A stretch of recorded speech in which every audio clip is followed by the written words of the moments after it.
The hearing of the Committee on Oversight and Accountability will come to order. I want to welcome everyone here today. Without objection, the chair may declare a recess at any time. I now recognize myself for the purpose of making an opening statement. Today, we are conducting oversight of the Biden administration's Environmental Protection Agency. EPA Administrator Michael Regan leads EPA as it implements President Biden's environmental agenda.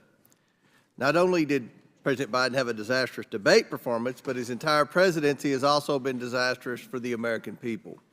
President Biden's radical agenda has pushed out massive, costly regulations.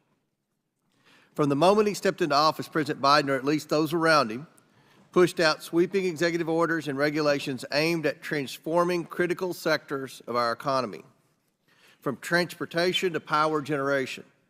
This administration has enacted a whole-of-government approach to change how these sectors operate in service to the left's radical climate agenda, and no cost is spared. But folks at home around this country will be left footing the bill for the price of these massive rulemakings. EPA's largest regulations, such as the tailpipe emissions rules for light, medium, and heavy-duty vehicles, have been estimated to cost nearly $900 billion to implement. Those rules require automakers to completely redesign their operations to produce more electric vehicles, regardless of what consumers are demanding in the actual marketplace. Instead of letting consumers in the market decide what products fit their lifestyle needs, the Biden administration wants to force them into these decisions, no matter what the cost is. EPA is also implementing costly regulations designed to force coal-fired power plants out of the power generation sector. Coal produced over 16% of the total electricity generation in the United States in 2023, according to the U.S. Energy Information Administration. In my home state of Kentucky, over 2/3 of our electricity is generated by coal-fired plants. But EPA's rules will force the premature retirement of reliable sources of electricity like coal plants at a time when electricity demand continues to rise. Removing reliable power generation capabilities undermines the stability of our electric grid and puts consumers at risk of rolling blackouts and forced rationing of electricity. And as these rules go into effect, Americans will be left literally powerless.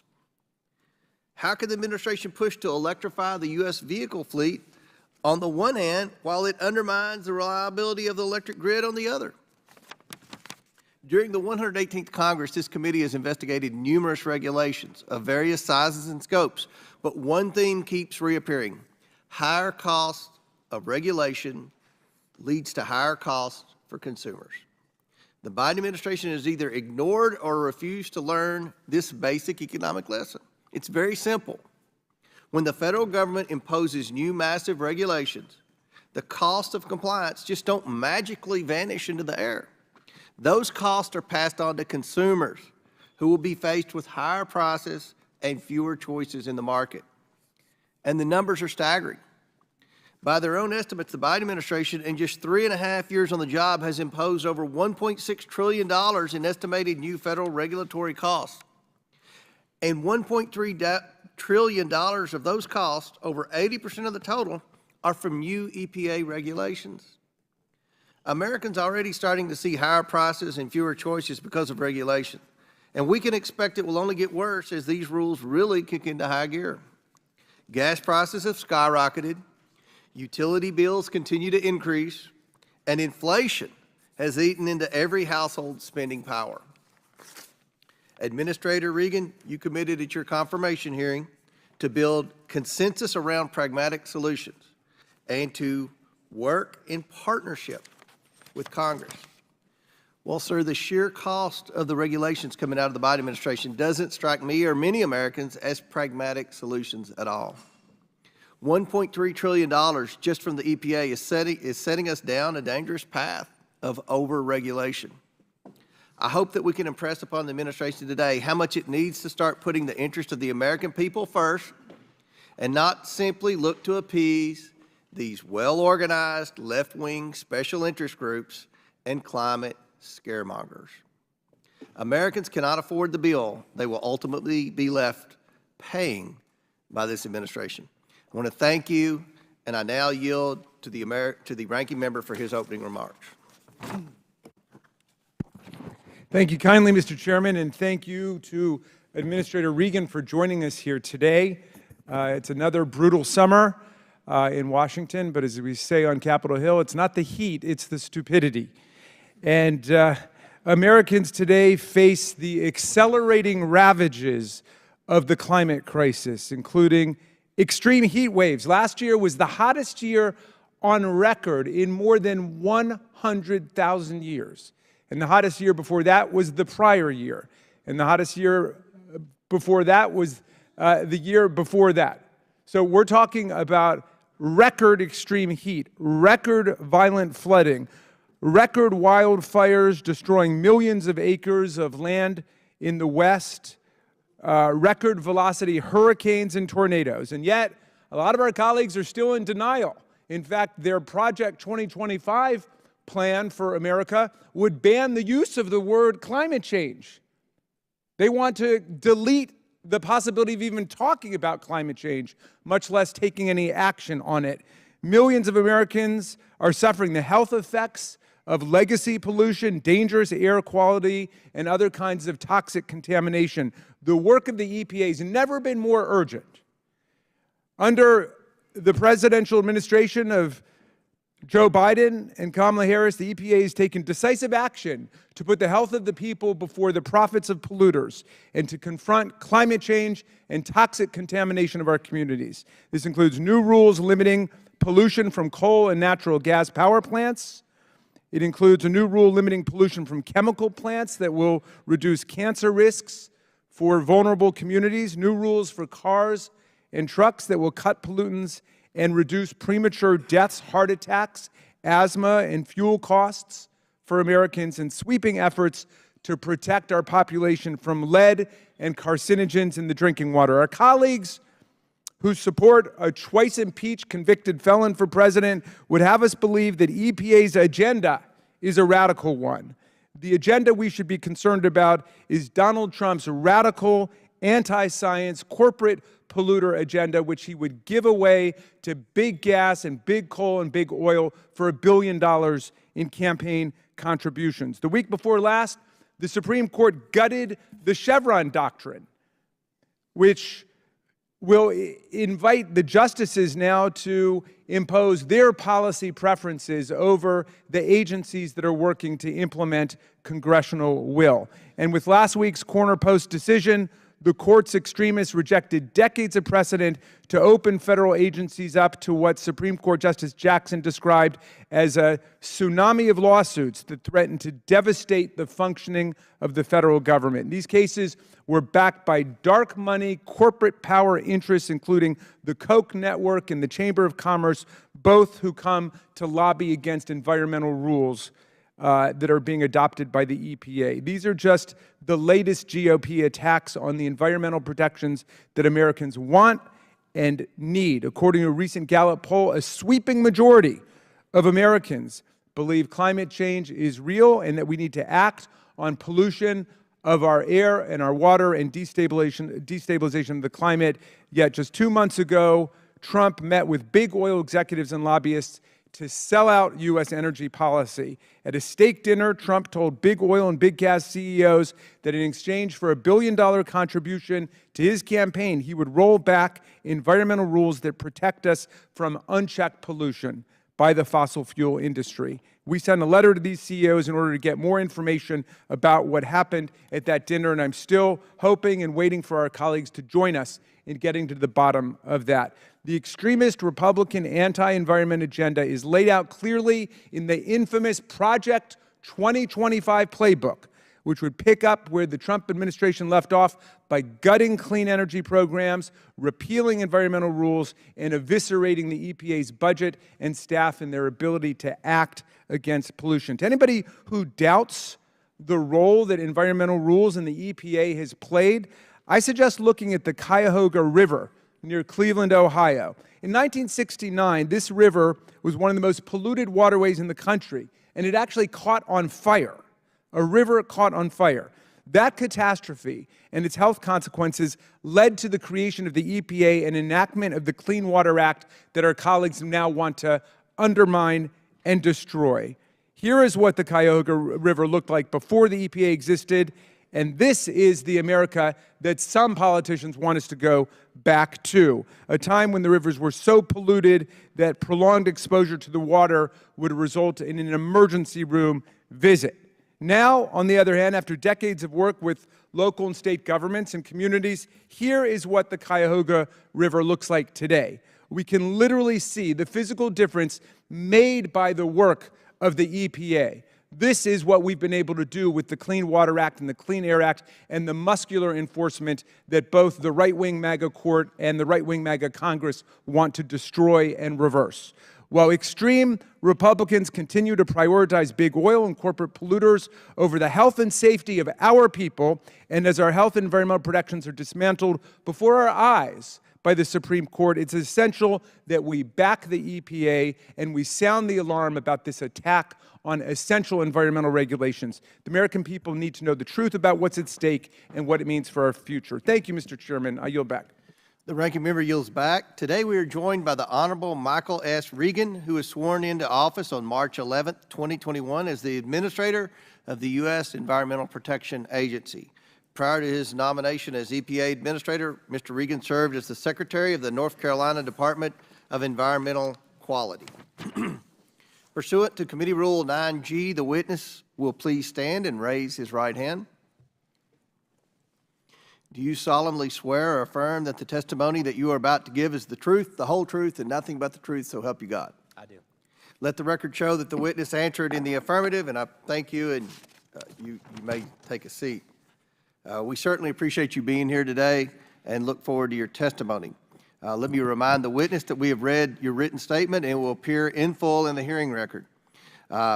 Please limit your oral statement to around 5 minutes. You're a very important witness, so if you need to go over a little bit, that's certainly fine.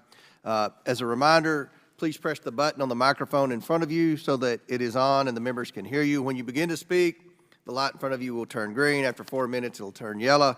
And when the red light comes on, you ask that you please wrap it up. But again, we know that you have a lot of important stuff to talk about today, and we certainly appreciate you being here. I now recognize Mr. Regan for his opening statement. Well, thank you, Chairman Comer and Ranking Member Raskin and members of the committee. I appreciate the opportunity to appear before you today to share the U.S. EPA's work to advance a cleaner and healthier nation while ensuring that all people have clean air to breathe, clean water to drink, and that we remain globally competitive. Our partnership and our open and transparent dialogue with Congress is key to ensuring that my agency can carry out its mission of protecting public health and the environment. And over the last year, EPA has been hard at work doing just that. We're cleaning up our water. I'm proud to say that we finalized historic protections that address PFAS contamination and will bring more than 100 million people cleaner drinking water. This will prevent thousands of deaths and reduce tens of thousands of serious illnesses across the country. We're protecting people from toxic chemicals. We recently banned chrysotile asbestos, the last remaining kind of asbestos used in our country, which has been linked to more than 40,000 deaths in the United States each year.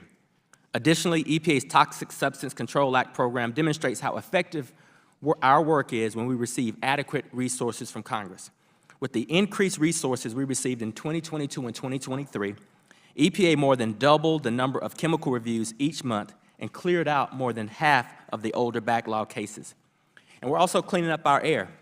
In March, EPA announced the final national pollution standards for passenger cars, light-duty trucks, and medium-duty vehicles for model years 2027 through 2032. These standards will avoid more than 7 billion tons of carbon emissions and provide nearly $100 billion of annual net benefits. EPA's greatest and most fundamental responsibility is protecting public health and the environment. And every single day, we're upholding our commitment to the American people. EPA follows the science, we follow the law, and we remain committed to openness and transparency.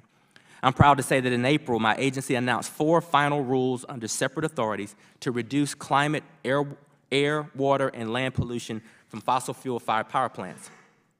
Finalizing these standards on the same day helps ensure that the power sector can confidently prepare for the future by enabling strategic, long-term investments and establishing an informed multi-year planning process. Folks understand just how important our role is in the power sector and our nation's economic growth and competitiveness. And I also understand that protecting public health has never come at the expense of a strong and durable economy. EPA's action reflects this understanding. Transparency is key and engagement is vitally important. I want to be clear, through all of our rulemakings, we engage with and receive input from the regulators, the institutions, the stakeholders, all of the individuals who will help shape the future of our country. Furthermore, President Biden's Bipartisan Infrastructure Law and Inflation Reduction Act provide a historic, once-in-a-generation opportunity to invest in America's future, a future that will change people's lives for the better. The historic funding Congress has provided my agency is creating millions of jobs, modernizing our nation's infrastructure, combating climate change, and putting us on a path to win the 21st century and beyond. And EPA is doing the job Congress has asked us to do by putting these funds to work to fulfill our critical mission. As an agency, EPA is dedicated to open communication, fairness, and transparent engagement with Congress and with the American people.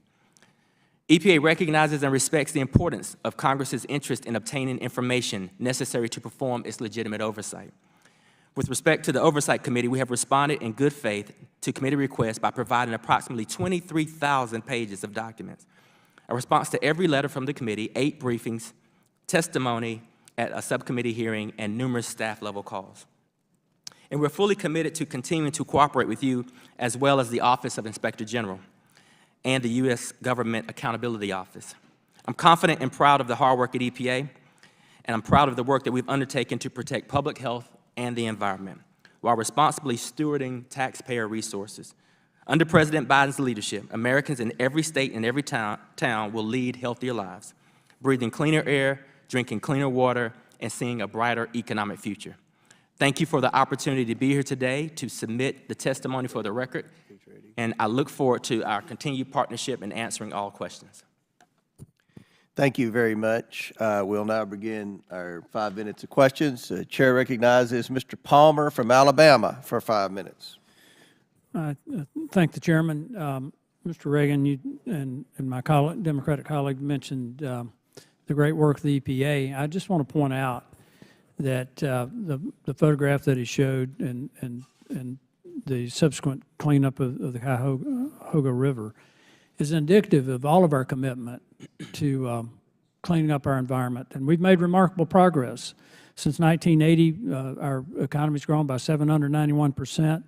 Vehicle miles traveled has gone up 113%. Population's increased by 47%, and that's probably not counting the illegals that have crossed our border.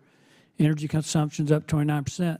But the 6 criteria gases that the EPA tracks have all gone down 60%. And that's your data.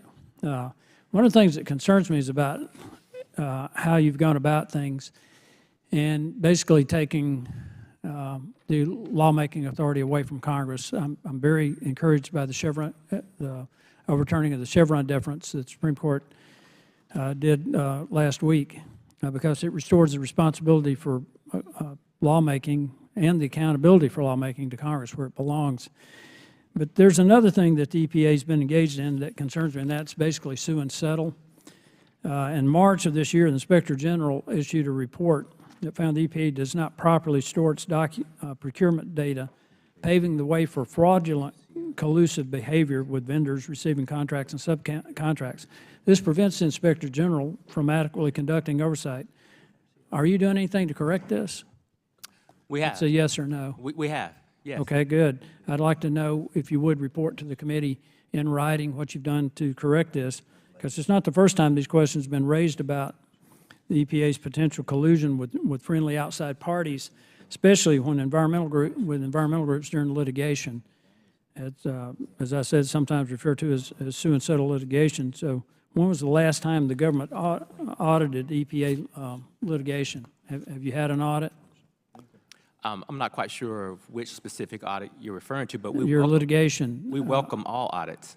Well, I would like to know and report to the committee whether or not you've had an audit of EPA involvement in litigation. The Biden administration revoked the Trump administration's policies to publish and notice settlement details and pre-litigation announcements.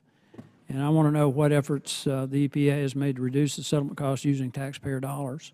Can you report to that to the committee as well? Yes, we can report to the progress we've made to evolve that document to provide more transparency, which is what those changes. But I want to know how much you've spent taxpayer dollars in these settlement cases. And if the government auditors cannot access data to adequately track management of contracts or litigation costs, then what resources are available to Congress and the public to track the taxpayer expenses for these activities? Do you have any response to that in terms of your oversight? Because you should be reporting to Congress with full transparency about your litigation efforts in these sue and settle cases. I do believe that we are reporting responsibly to Congress. I meet frequently with my Inspector General. We have taken just about all of the recommendations. Well, your Inspector General, as I said, reported that you do not properly store your procurement data, which paves the way for fraudulent, collusive behavior, and that's one of my big concerns, is that there's been collusive behavior, involvement with these outside groups. I want to move to something else that concerns me too, is the House of Representatives sent 2 letters to the EPA. One was in December of last year, one was April of this year, signed by 22 members respectively, including 10 members of the House Energy and Commerce Committee.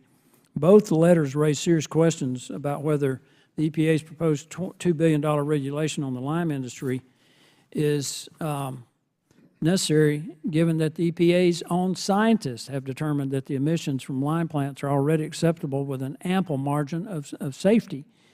And in September of last year, the House Science Committee held an oversight hearing, and you testified that you think, and you said this, I think what we want to do is to ensure that we're meeting the letter of the law with as much flexibility as possible. I think we have to be reasonable, and I think what we want to do is protect public health and ensure that these industries can be productive. How in the world is finalizing a $2 billion regulation providing as much flexibility as possible and being reasonable? Well, I think if you look at that finalized action, we took into consideration many of the recommendations that industry asked us to. You know what lime is used for? To protect Mr. health and Administrator Reagan, do you know what lime is used for? I absolutely do. What's it used for? Well, it can be used for a lot of things. Yeah, but what is it primarily used for in the construction? You can use lime for agriculture. You can use lime for construction. I mean, there's a lot of You can't make, it's a key ingredient in concrete cement. It's a key ingredient in a lot of things. It's not just cement. And you just imposed a $2 billion regulation on it, and all that cost can be passed on to consumers, to increase food prices. We put protective standards in place so that workers and people who are exposed to lime are But not your unduly- own administration says that you've determined it's acceptable with an ample margin of safety. That's not reasonable. It's acceptable in certain instances. I think that's a narrative or a context that I'd love to have this conversation. Maybe we could look at the full breadth of the statement that the scientists are making. I'm very aware of the statements that our scientists are making, and so I think that may be out of context. Well, I'm very encouraged by the Chevron deference being overturned, because it will restore to Congress our lawmaking authority and remove it from these agencies. I yield back. And gentlemen, time's expired. We went a minute over, so the Democrats can have that extra minute at some point. Chair recognizes Ranking Member Raskin. Thank you kindly, Mr. Chairman. Mr. Regan, let me just follow up on that, because I do think that there's a significant philosophical difference that was just surfaced in the colloquy between Mr. Palmer and yourself. There's no doubt that there's industry that wants more of a freedom to pollute without having environmental rules imposed against them.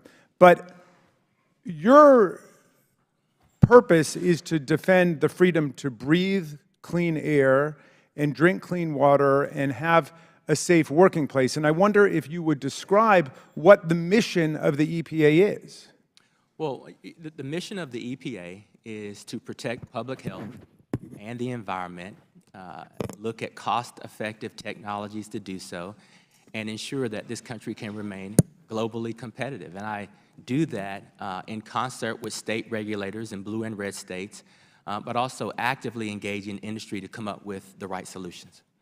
And that's a mission that has been, for a lot of American history, a bipartisan one. It was under President Nixon that the EPA was first created, right? Correct. And so there's nothing that should be partisan about the pursuit of clean air, clean water, clean working conditions. Do you agree with that? I agree with that. Okay. I wonder, what is your perspective on what would happen if the proposals in the Project 2025 blueprint for a mega takeover of government were implemented? What would happen if all of the rules that they want to repeal at the EPA were repealed? Well, listen, I think when you look at the massive cuts that are being suggested, we won't get new pesticides, new registrants on the market. We will significantly hurt our agriculture industry, reducing the herbicides that we can get on the market. We won't clear all of the litigation that's tied our hands to get chemicals on the market that we rely on every day. Listen, we would have significant impacts to our water quality. Emerging contaminants like PFAS would run amok. We would continue to have lead-poisoned water all across the country. We would not be able to look at how to clean up brownfield sites and benefit not just from a health standpoint, but from the economic vitality and opportunity of cleaning up these blighted sites. The list just goes on and on. America needs a strong EPA. I remember when Donald Trump took out his Sharpie and purported to change the direction of a hurricane. I think it was Hurricane Dorian back in 2019. But he basically said it was not going to hit the Florida coast, it was going to hit Alabama. And he did this without any consultation with the National Weather Service, or NOAA, where the National Weather Service is located. And then it created huge confusion and consternation. I mean, what would happen if we replaced professional, scientific, civil service management of agencies like the Weather Service or NOAA or the EPA with political flunkies, basically, people who are just willing to say whatever the president wants to say? What would that do to our ability to have effective public policy if science is something that could just be made up by a president? If we don't follow the science and have qualified people in these positions, Americans will die. We have a role to play, and we need to be able to predict the weather. We need to be able to respond to the weather. We need to be able to alert the public that if danger is coming their way. And once many of these communities are hit, whether it's a wildfire or a flood or a hurricane, we need to be able to go in and be activated to help bring those communities back to life, whether it's Maui, Hawaii, or whether it's East Palestine, Ohio, or Jackson, Mississippi. When a city is hit, we need experts to come in and ensure that there's clean air and clean water. So how have you regarded the war on science and the war on public health that we saw during COVID-19? We saw in this committee when Dr. Fauci came the other day, we had members of this committee accusing Dr. Fauci of having created COVID-19 and profiting from it. How do you experience that attack on science in terms of your ability to get your work done? Well, you know, it's threatening reality and the facts. And what we've done under this administration is restore scientific integrity, which, by the way, industry, businesses, all of our economic partners applaud us for doing this. We're saving lives, and we're putting pragmatic, practical regulations in place so that we can provide many of our industries regulatory certainty. They need to have regulatory certainty so that they can make the proper investments. So would you say that the success of the EPA depends on the integrity of the science that goes into it, and you are threatened by the political science of the MAGA people who say, we want to dictate a political agenda to people who work for EPA or the Weather Service or NOAA? Politics of no party has any role in scientific integrity. And if we don't remain in a place where we're transparent and bolstering our scientific integrity, we will lose the trust of the public. Scientific integrity is at the core of EPA's mission to protect all people. Thank you very much for your hard work, and Mr. Chairman, I yield back to you. All right. Chair now recognizes Mr. Higgins from Louisiana for 5 minutes. Thank you, Mr. Chairman. Administrator Reagan, you said you'd You don't want to lose the trust of the American people. Too late. It's already happened. Economic prosperity is the cornerstone of societal advancement worldwide. And the cornerstone of economic prosperity is affordable, abundant, transportable energy product. Ladies and gentlemen, and you young Americans across the country, please join me in loving your planet and living your life in a manner that you intend to protect your planet for future generations by recognizing that economic prosperity worldwide is a -- driver of clean air and clean water and reduced pollution worldwide. So the energy product that the world consumes, including the fuel that you use to get here, the petrochemical products produced by the fossil fuel industry that Mr. Reagan is wearing upon his back, that clothes that you're wearing, the carpet upon which you're standing, the finish on the chair where you're sitting, the petrochemical products that make up 100% of the phone or the computer that you're typing on is consumed worldwide. Our world being one, if you are concerned about the ecological impact of mankind upon your planet, and you recognize that mankind is going to consume petrochemical product, then you would want it produced in the region of the earth where it's produced the cleanest, under the most stringent regulations and the most industry-driven technological advancement to deliver clean, affordable product. That's the United States of America. Men like Mr. Reagan have carried a torch 100% driven by an agenda to smash the American energy industry. He's the one that's agenda-driven, not me.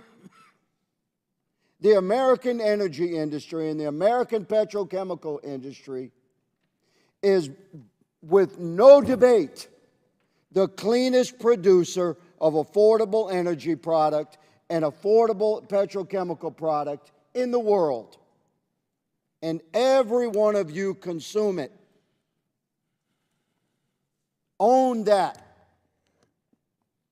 Because that's where we are.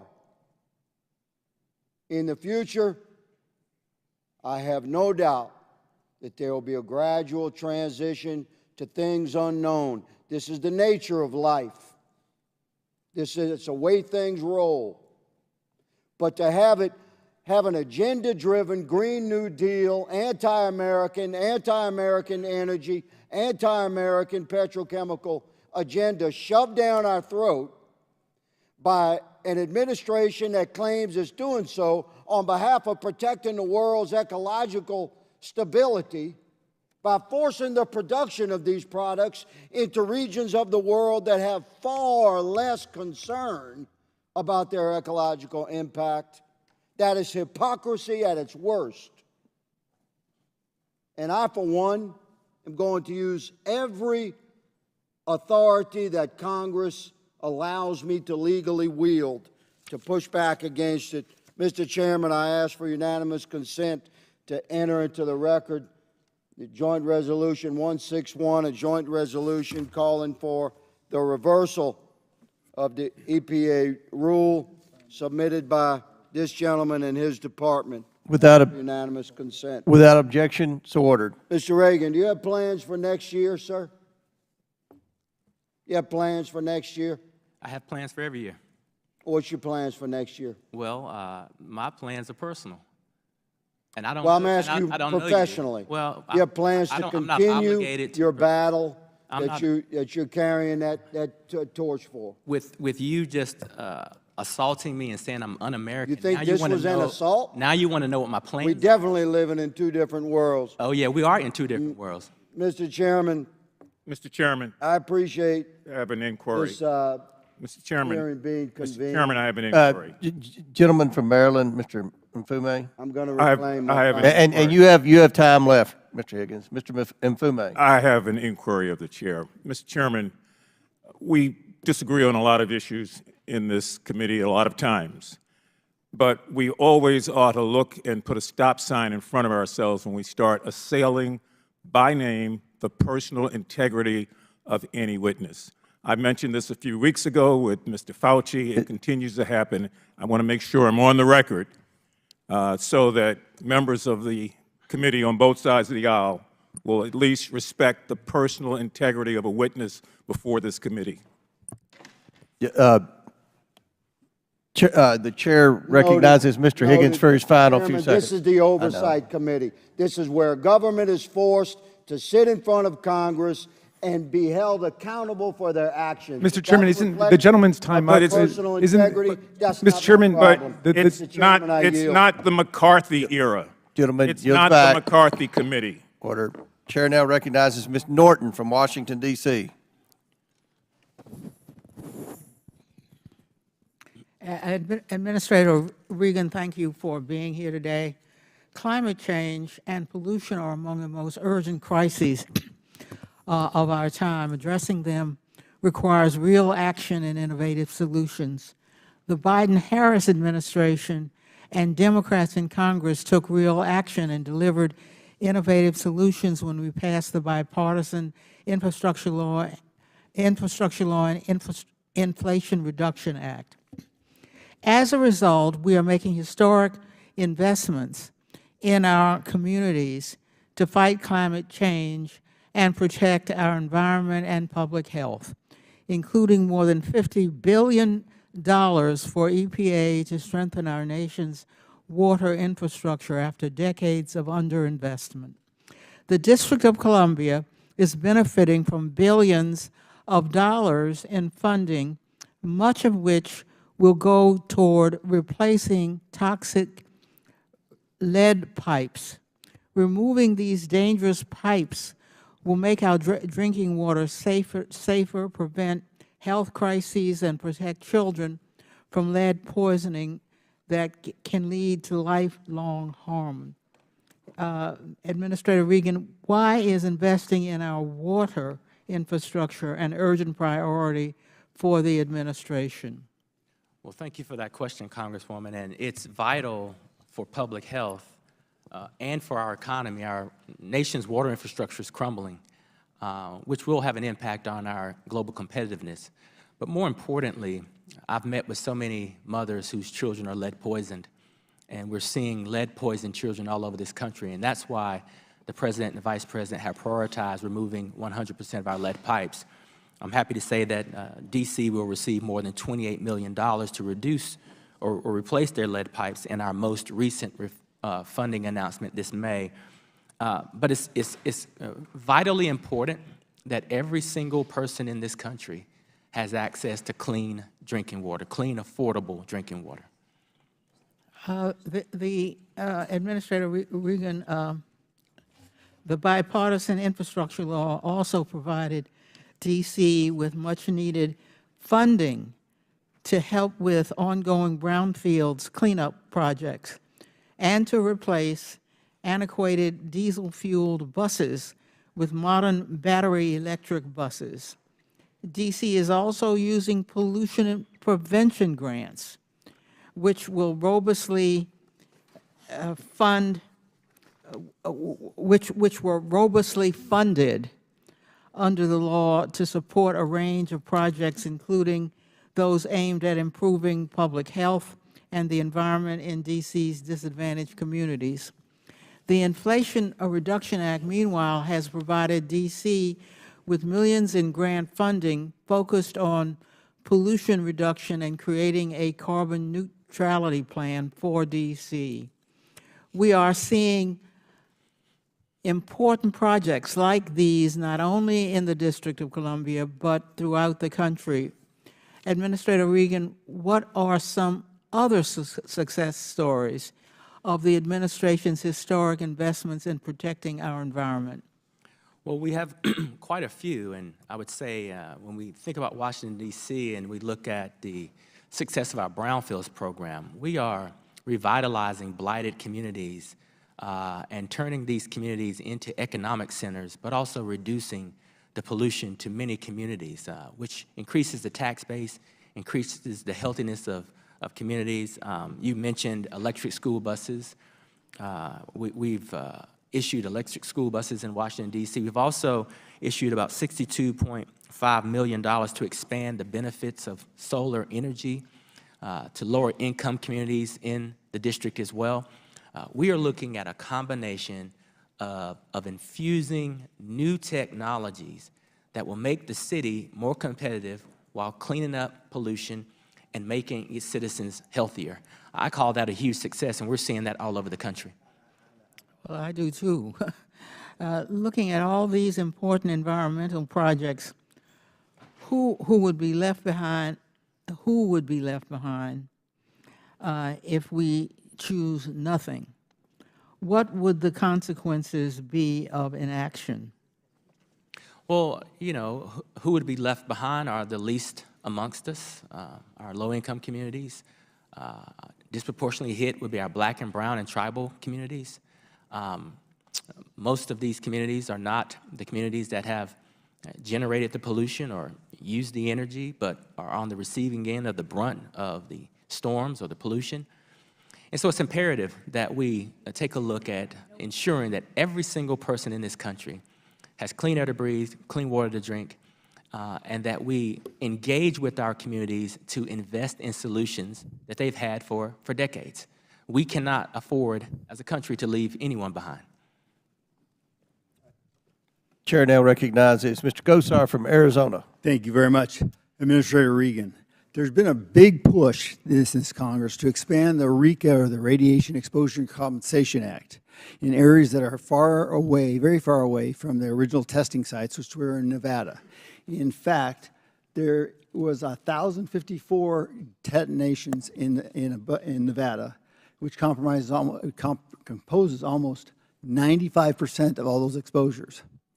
And yet, when we had RECA, there was an administrative error in which southeastern Nevada, northwestern Arizona were excluded from this aspect. Now, we started investigating this. I've been doing this bill for forever, since 2010, because before it was even cool to talk about. One area that seems we can argue about should expand RECA is to St. Louis, Missouri. Very important here. However, I take an acute interest in the existing Superfunds on the EPA's national priorities list that cover radiation in this area. Let's look at these. One Superfund site, the St. Louis Airport, Hazelwood Interim Storage, and Futura Coatings Company site, was listed in October of 1989 and consists of 3 areas used for the storing of radioactive waste from uranium processing in St. Louis. Another, the Westlake landfill site, was listed in August of 1990 and covers a site where 43 tons of uranium or processing residues in soil were disposed of in 1973. Here's my questions. These Superfunds are supposed to contain and deal with the effects of this radiation, right?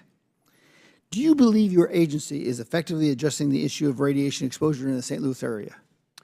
I do. I do believe that, as you've mentioned, it's a tough topic and hard to get your arms wrapped around. I think that we are, and I think that the combinations of cleanups and closures that we're offering do provide adequate protection for surrounding communities. Okay, so then why is there a reason to expand RECA to this area? It doesn't make any sense to me, because RECA was developed for the exposure of above ground bombing that the federal government took acknowledgement from. So why do we have to expand RECA? I know these people need some help, but why wouldn't Superfunds follow all that up? Well, this is a specific issue that maybe we should discuss, because I know that when these sites or expansions occur, that typically means more federal dollars come in to help with the cleanup if there is a different use for the site. So I agree with you, but my point is we spend a ton of money on these super sites. Why aren't they addressing these exposures to radiation from this point forward instead of RECA? I mean, I've got people who have waited now. Their exposure has now been almost 70 years, and they've been excluded because of an administrative error from what Congress intended to the bill writing. It had nothing to do with us being the error. And I've been pushed off, pushed off. We tried to do this in the NDA. We tried to do this all the way around. I've been told by bureaucrats, you know what, tough luck. You have to have more money. We have to get it included. And now all of a sudden I find that these poor people, these Native Americans in northwestern Arizona, these southeastern Nevada folks, don't have any compensation possibilities. I got some problems with that. You know, I want this money to be appropriate because you can talk all about the administration and rules and regulations, but the other part of wasting money is it the contractor who's not doing their job? Is it the supervision of the Army Corps of Engineers who's not adequate? I don't know, but we have to have some answers here because we got one more chance at this. The rest of these people aren't going to be around. And it's meager, folks. You have to show and prove that you lived in this area for an amount of time just to be able to get $35,000. I find this a radical injustice in that regards. And so I've got a lot of other things with PM10s and all that stuff, but this is very poignant to me. Okay. So I would love to have your forefront pushing this right away because we have not renewed the RECA standards, and we need to. But I need to understand why all of a sudden we're getting this big push from Missouri from these Superfund aspects to maybe included in that. I want people to get their due diligence. But why does RECA have to be this part? Why can't the Superfunds take that? Could I get that answer from you? Yes, you have my personal commitment that we'll work on this and see what we can do. Thank you. My last little question was, you know, we have all these pharmaceuticals in our water supply. The gentlelady from D.C. talked about it. And I know you really don't have a jurisdiction. The FDA really does. But how clean is our water with regards to the disposal of these pharmaceuticals? Most of them are going down into our water supply. Could you address that real quickly? Yeah, presently, in my conversations with FDA and other health agencies, our water is clean. Our water is clean and drinkable, and when it's not, we advise citizens to follow boil water advisories or any other advisories that a local entity might. Could I interrupt you right there? But steroidal manufacturing of these pharmaceuticals bypasses our normal type prospects, if I understand this right. I'm a dentist by profession, or was. So how can you assure me that those compounds are not still in the water? Gentlemen, time's expired, but please answer the very important question. I think what we do is we match our expertise with the expertise of FDA, and from a regulatory standpoint, try to ensure that a wastewater treatment facility, a drinking water facility, has the best technology, and that's where we run those tests. I think, to your point, this is more of an FDA, EPA combined answer, and we can get our staffs together to work on getting a better answer for you.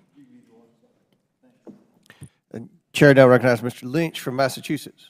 Thank you, Mr. Chairman, and to the ranking member. First of all, I want to say thank you, Administrator Regan. We've been working in my district. I represent a coastal area that goes from the north end neighborhood of Boston all the way down to Hingham. So we are right on the coast, and we've been working with your regional people in my area on seawalls because of it's even just during my lifetime, we've seen incredible sea level rise along that coast in Massachusetts, and I'm sure there are other communities that have benefited from your good work as well. And also we had tremendous PFAS issues. We've got an older area, formerly heavily industrial, so the EPA in our region has been extremely helpful in helping us put in filtration systems that now allow people to turn on their taps and get clean water instead of having to have the town administration provide free bottled water, which was happening for quite a while. I want to talk to you about the Chevron case, the Chevron decision. So just to be clear, up until last week, when Congress passed legislation that might have been general in nature and had some ambiguity to it, which is basically every single bill that we pass, because we can't address every eventuality. In the past, the courts were required to defer to agency expertise as long as the agency interpretation was reasonable. In other words, you know, it's not just the EPA on pharmaceutical development. You know, the FDA interpretations of statutes that they are directed by held sway, as long as it was reasonable. Same thing with labor laws. You know, the labor laws are meant to protect workers, and as long as the Department of Labor made interpretations that were consistent with that mission, it was accepted by the court, and they afforded the difference. The SEC, the mission was to protect investors, and as long as the SEC was making interpretations of ambiguous sections of the law that was consistent with and reasonable within the contours, the four corners of that law, that deference was afforded to the agency. Now, that's over. That's over. And so I'm just wondering, I'm sure you've had a chance to look at this with counsel. What do you think the impacts are going to be for the EPA and your responsibility, your mission to make sure that we have clean air, clean water, and the sundry other missions that you must follow? Well, as you can imagine, I and we are deeply disappointed. This hits EPA extremely hard. We have world-class experts who for decades have been honing their skills to work on behalf of the American people and render judgment on policies and regulations that would be most protective of everyone in this country. And so we will gather ourselves and continue to leverage that expertise in every way we can because, again, our charge is to ensure that every single person in this country, all of our children, have access to clean drinking water and clean air and healthy lands. Well, thank you.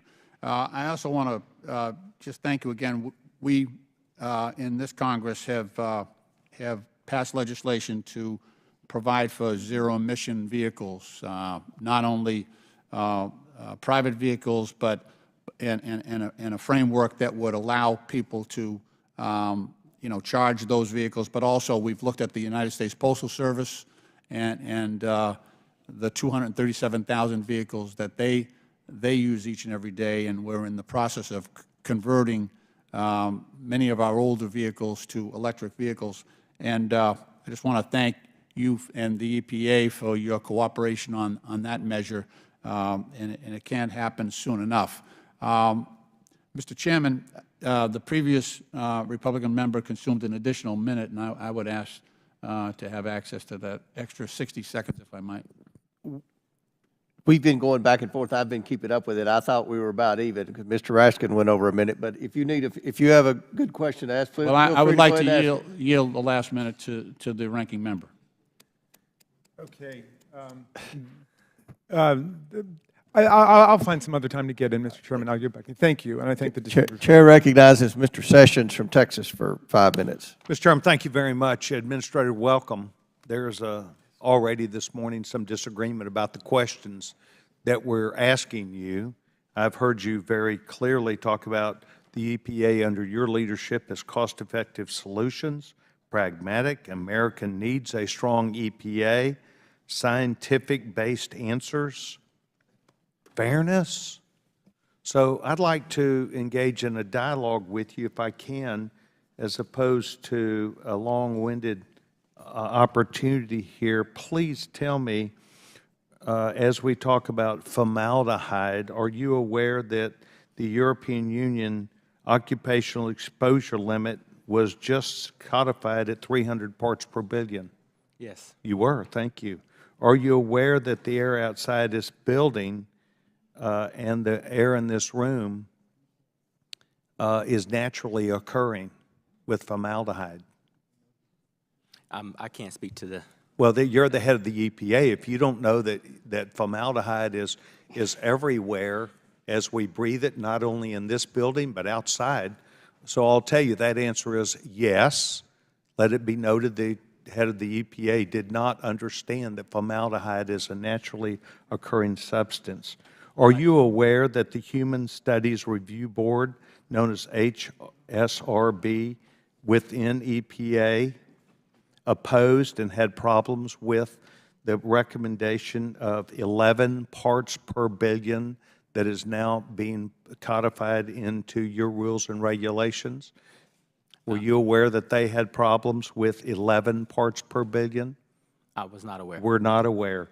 Are you, the gentleman, aware that the permissible parts per billion is 750 parts per billion under OSHA for exposure limit for formaldehyde?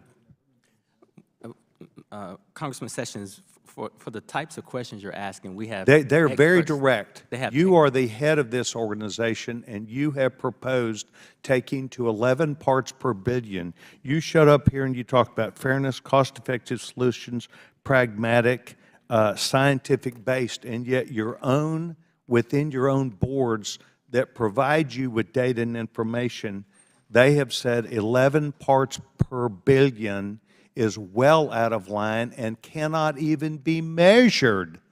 And yet our friends, your friends that are up here on this committee, as we are asking you what are not tough questions. They're really pragmatic, they're science-based, they're cost-effective ways to look at things, and you are standing behind changing some 20 of these different chemicals and putting them to standards that would be, once again, Europe has their occupational exposure limit is 300 parts per billion.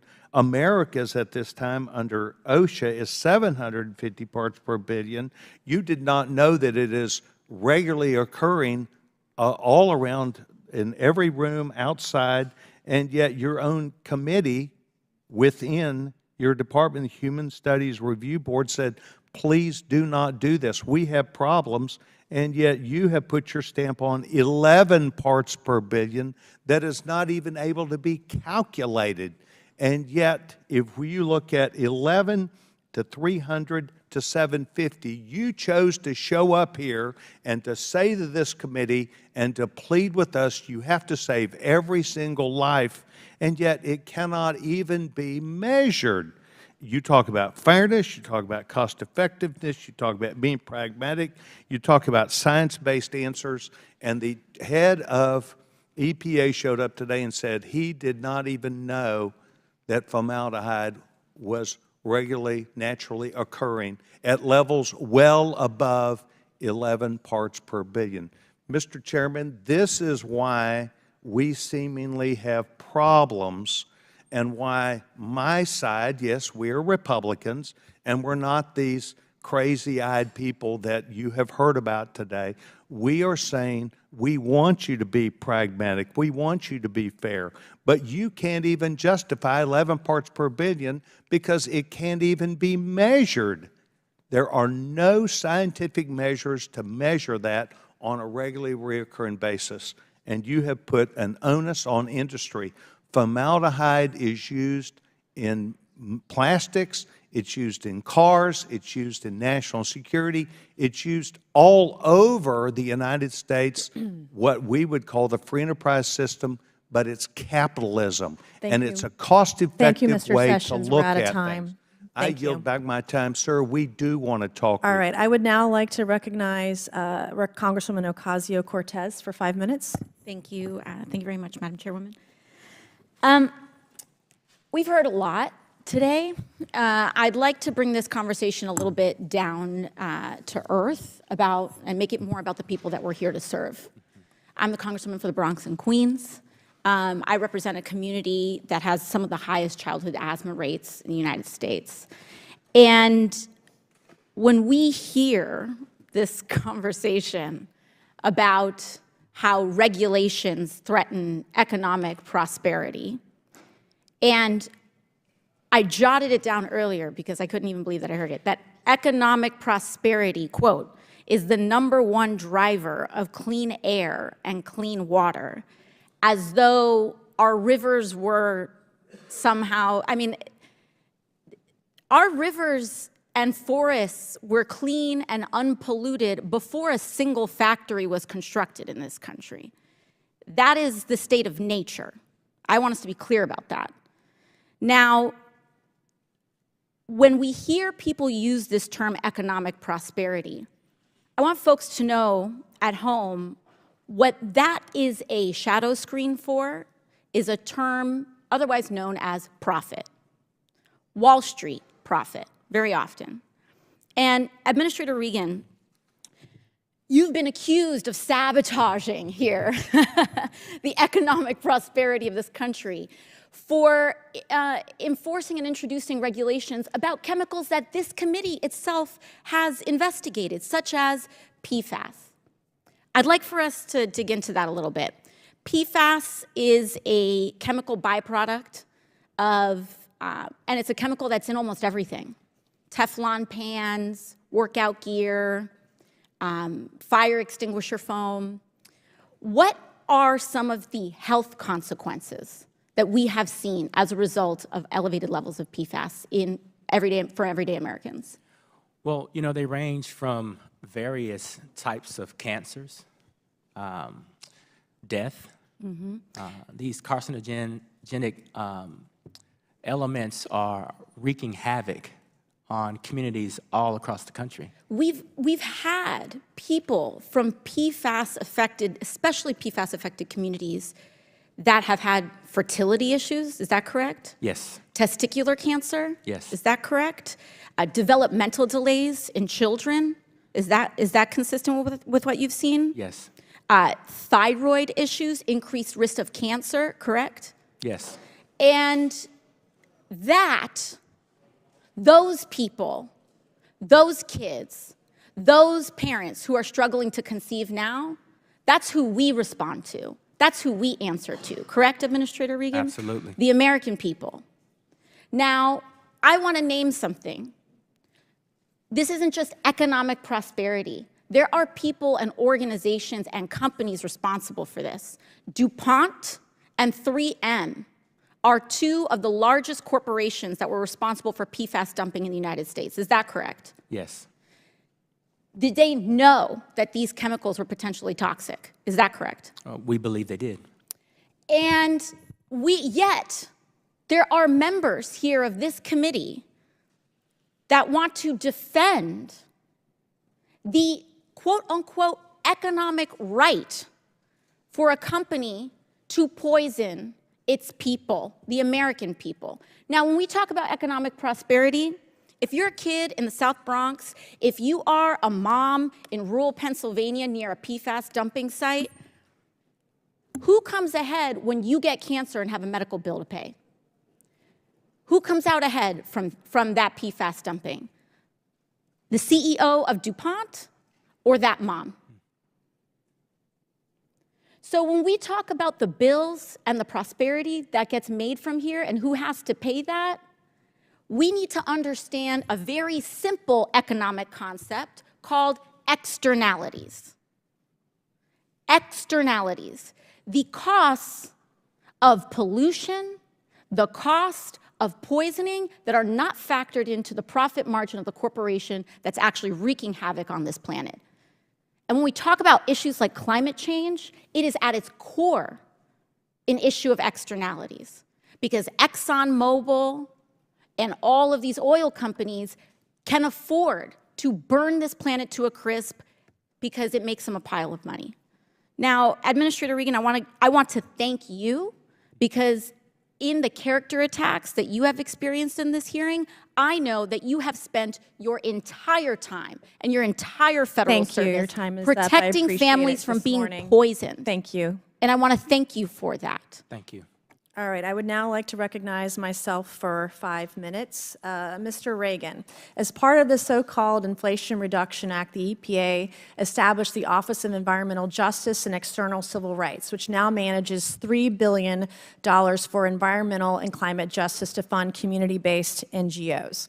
As part of the allocation, $600 million is devoted to the Environmental Justice Thriving Communities grant-making program, which has shown serious signs of waste, fraud, and abuse. More alarmingly, some of this money has been designated for groups opposed to the interests of the United States and her allies. So my questions today, Mr. Regan, are yes or no, very simply yes or no. Administrator Regan, environmental justice grantees have partners and affiliates who also receive funds from the EPA. Are any of these groups or affiliates who receive this money anti-American, yes or no? Not that I'm aware of. Are any of these groups who receive this money anti-Semitic, yes or no?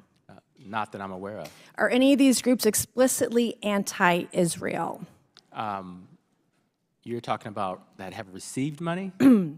That are on the list to receive money, correct? Yes or no? Are any of these groups explicitly anti-Israel? Do they hate Jews? None of these groups have Okay, received are any money. of these groups opposed to police and law enforcement? Yes or no? I think we have to establish the point that none of The these groups have question is received yes money. or no. Are any of these groups opposed to police and law enforcement? Yes or no? None of the groups have received money.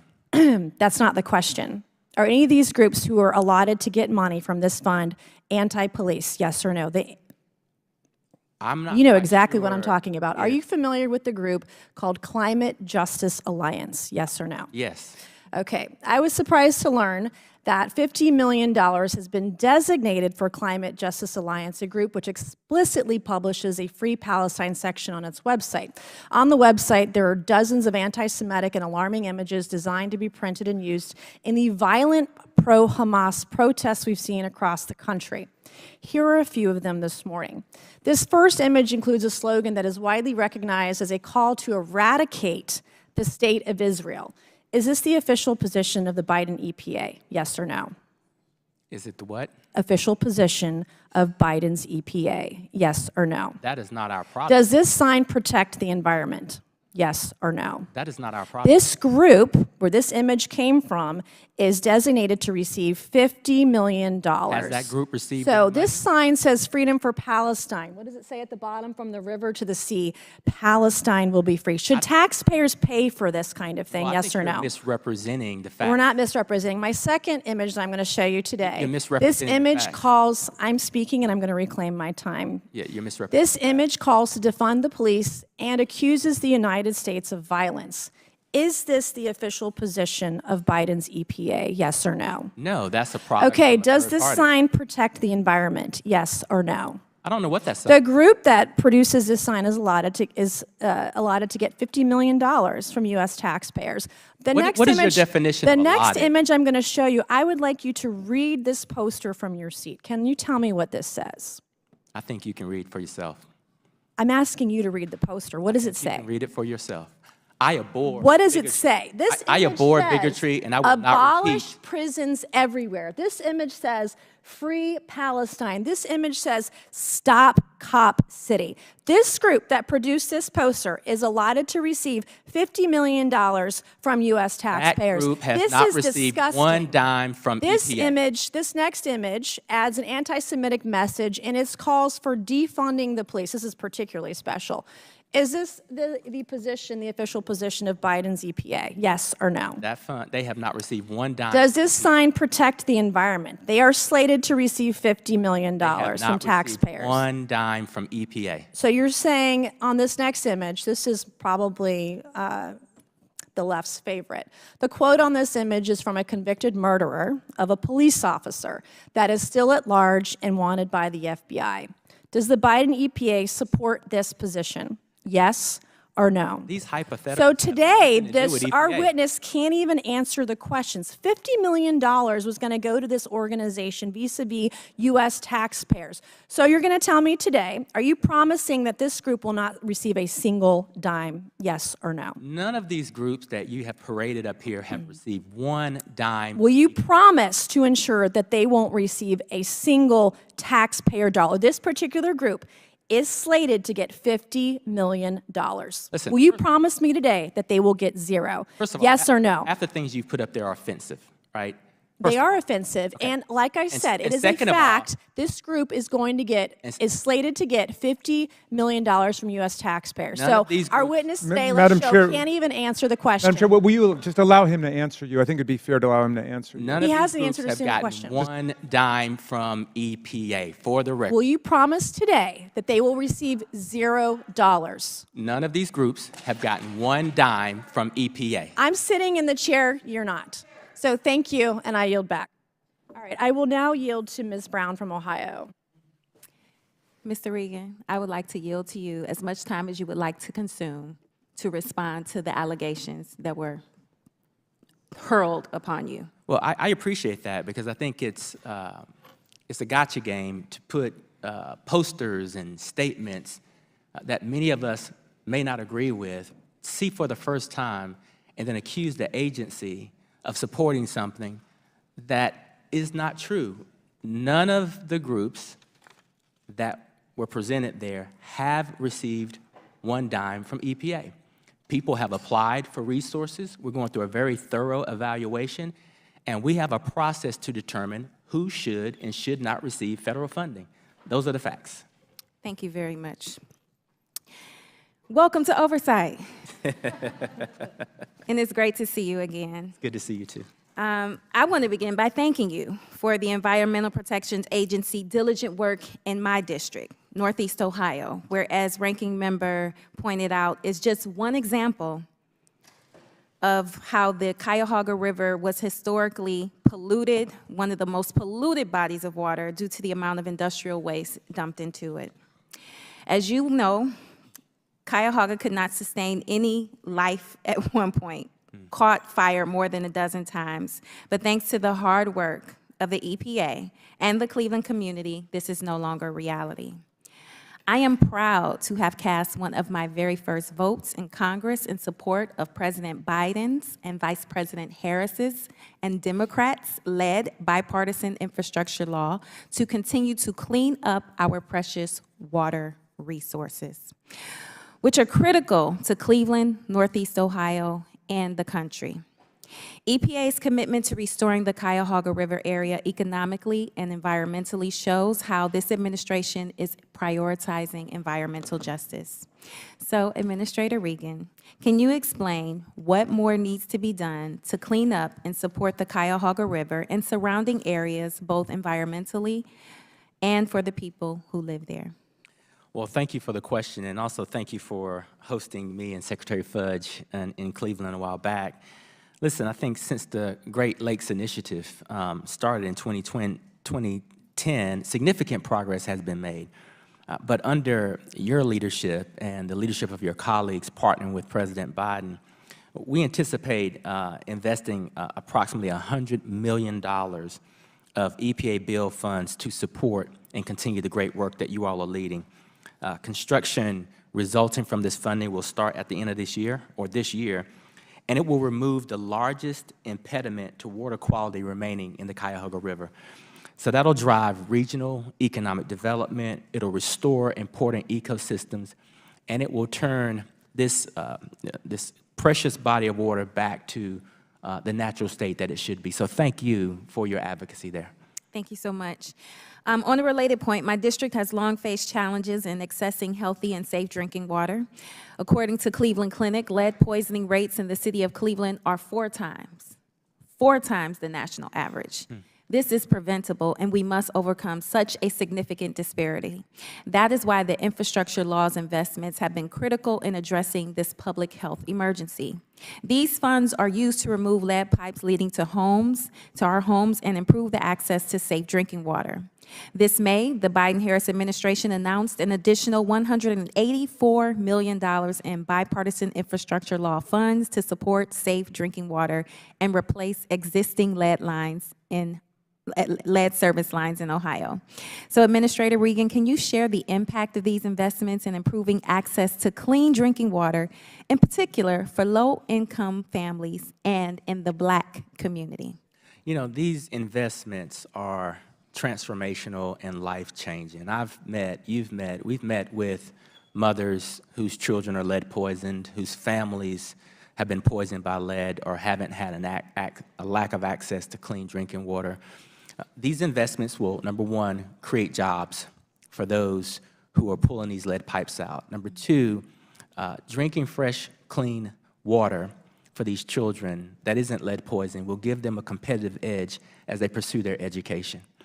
And number three, the economic vitality and opportunities for these communities that are now lead-free are endless. Black and brown communities are disproportionately impacted by these pollutants, have a lack of economic investment. So we're doing, this is a win-win. We're infusing capital, we're creating jobs, we're creating economic opportunities, and most importantly, our children and our families and our grandparents will be drinking clean, affordable, safe drinking water. Thank you.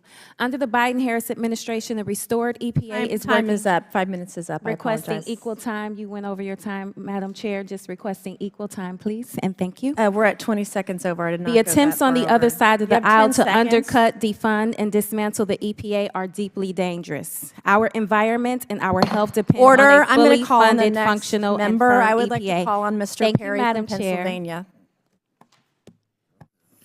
Thank you, Madam Chair. Just out of curiosity, since one of my colleagues from the other side of the aisle brought it up, I do wonder if the then senior senator from Delaware, now the President of the United States, ever challenged DuPont's production and prolific distribution of PFAS and PFOA. Just curious. But I need to talk to you, Administrator Welcome, about Pennsylvania. My bosses, the people that I represent, complain to me nearly daily about their electricity prices. And I'm sure you know that grid operators around the country are sounding the alarm about the potential disruptions, blackouts, brownouts due to regulations, particularly the Clean Power Plan 2.0 rule. As a matter of fact, the PJM Interconnect, the largest multi-state grid operator, which includes the Commonwealth of Pennsylvania, stated that in the very years when we are projecting significant increases in the demand for electricity, the final rule will work to drive premature retirement of traditional units that provide essential, reliable services and dissuade new gas resources from coming online.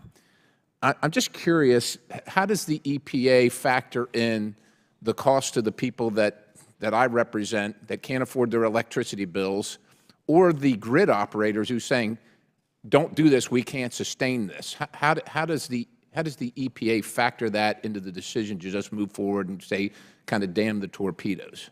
Well, I think there's a process and maybe a difference in some of these statements. When the rule was proposed, we engaged in a lengthy round of conversations. I even, Congressman Bill Johnson, who was our subcommittee chair at the time, hosted a number of meetings with me and industry and the like, and grid operators. And so we've had robust conversations. I think PJM has made a statement that acknowledges that numerous adjustments were made in between the proposal and final that really began to help address some of their concerns about reliability. So are there claims about the reliability and the inability to provide power and the fact that it will result in blackouts and brownouts? Is that not true? Or they?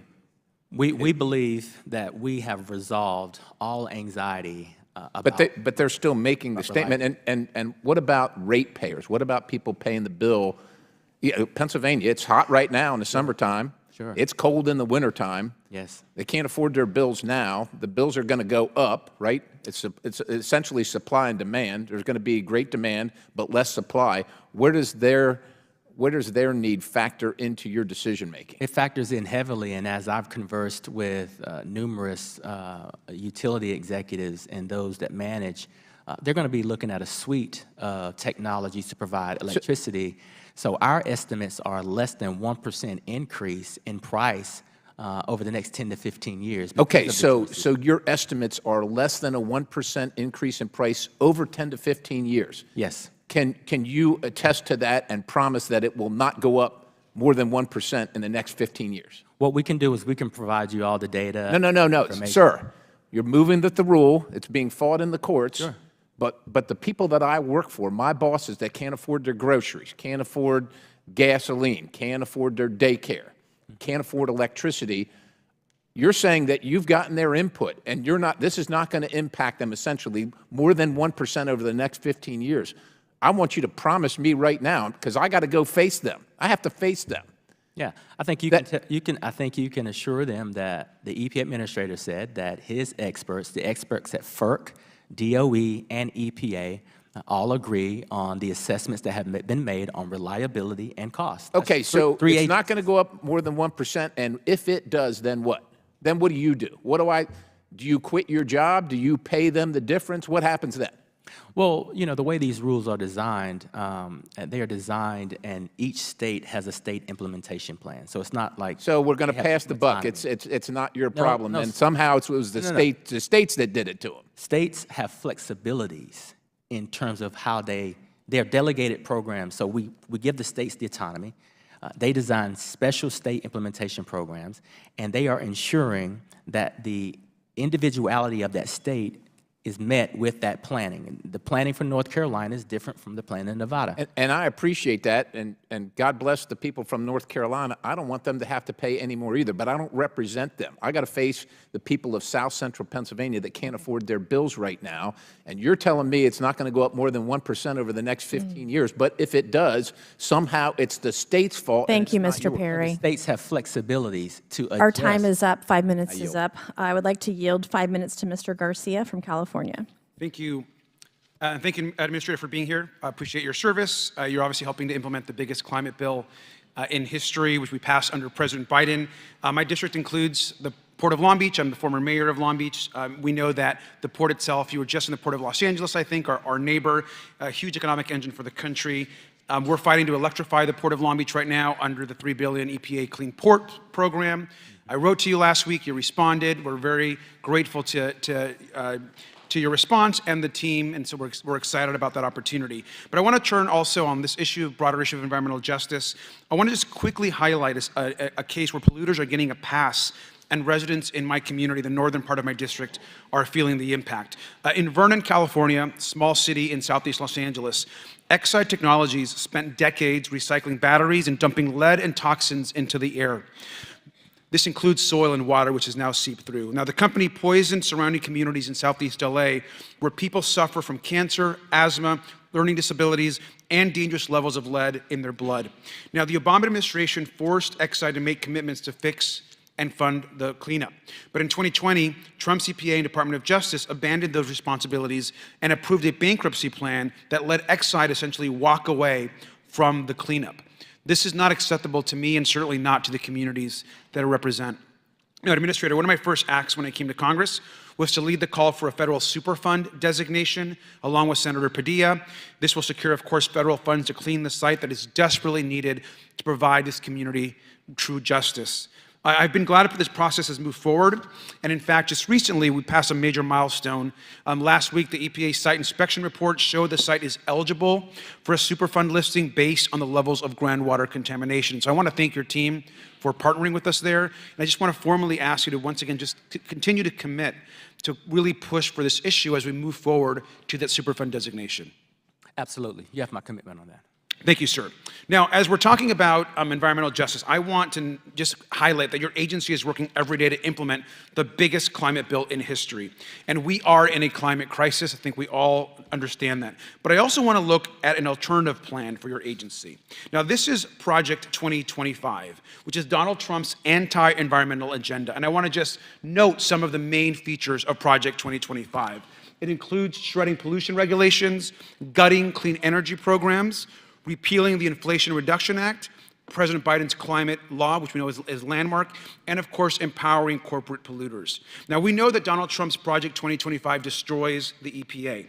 He'll let corporations dump more toxins into our air and water like he did the last time he was president. We know that he will empower corporate polluters and fill the EPA with hand-picked extremists rather than actual climate experts, and who will destroy the progress that President Biden has fought for. Now, he is promising to repeal the Inflation Reduction Act. And let's be clear, repealing the bill doesn't just mean reversing the historic progress that we have made. It means threatening jobs and businesses all over the country. Over 1,000 projects already are underway, deploying hydrogen, hydropower, wind, batteries, solar energy, which will all make us more green and independent and really leading us to a greener future. That's also hundreds of thousands of jobs. And we know why he's pushing this dangerous agenda.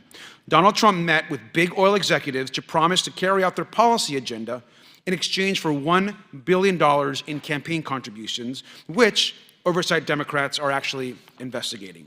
And if that wasn't enough, he promised he would pay back his big oil donors with tax cuts for the rich. And as we know, worst of all, his agenda will be enabled by an extremist Supreme Court that Donald Trump himself appointed. Now, Administrator, I know you can't address a candidate's policy platform. I know that's not why you're here. So instead, I want you to just please explain how important it is that the agency continues to implement the Inflation Reduction Act and the climate gains that we've already achieved. Well, listen, I'll say this. One program in the Inflation Reduction Act is the Greenhouse Gas Reduction Fund. That Congress allotted us $27 billion. We designed a program in consultation with the financial sector, every aspect of the financial sector. We believe that we can pull hundreds of billions of dollars off the sidelines to make homes more energy efficient, to build manufacturing capacity in this country, to create jobs. It's important for me to say that these are not just happening in blue states. They're happening in red states. They're happening in Alabama and Georgia, North Carolina, and South Carolina. And so this really does prove that clean energy has a role in the new economy and is creating hundreds of thousands of jobs all across this country. But more important, it's making us secure because we're bringing the manufacturing back domestically. Rolling back these types of provisions, eliminating career scientists at EPA, it's just going to ruin the economy and it's going to ruin the progress that we're making. I yield back. Gentleman yields back. Chair now recognize Mr. Biggs from Arizona. Thank you, Mr. Chairman. Thank you, Administrator, for being here. Administrator Regan, the National Ambient Air Quality Standard rule sets a standard based on airborne particulate matter. What are some of the sources of particulate matter? Many stationary sources as well as mobile sources. Right, and the stationary sources include energy production, industrial processes, agriculture, activities, et cetera, right? And mobile, diesel, gasoline-powered vehicles, but you just mentioned anthropogenic or man-made particulate production. But there's also natural sources as well, and does EPA have a breakdown of emissions generated by source sector between, I'm talking specifically between man-made versus naturally occurring? Yes. And let's go over that. Here's what they break it down to. Energy production, industrial processes, mobile sources account for only 21% of total PM emissions. Ag accounts for 14%, dust for 16%, and fires account for 43%. Does that sound right? I'm reading from the National Emissions Inventory of May 2022. Does that sound right to you? I don't have that document in front of me, but it sounds in the ballpark. Okay. So the question is, as you're no doubt aware, I'm from Arizona, so many areas in Arizona, including those in my district, are in desert ecosystems featuring many natural sources of emissions.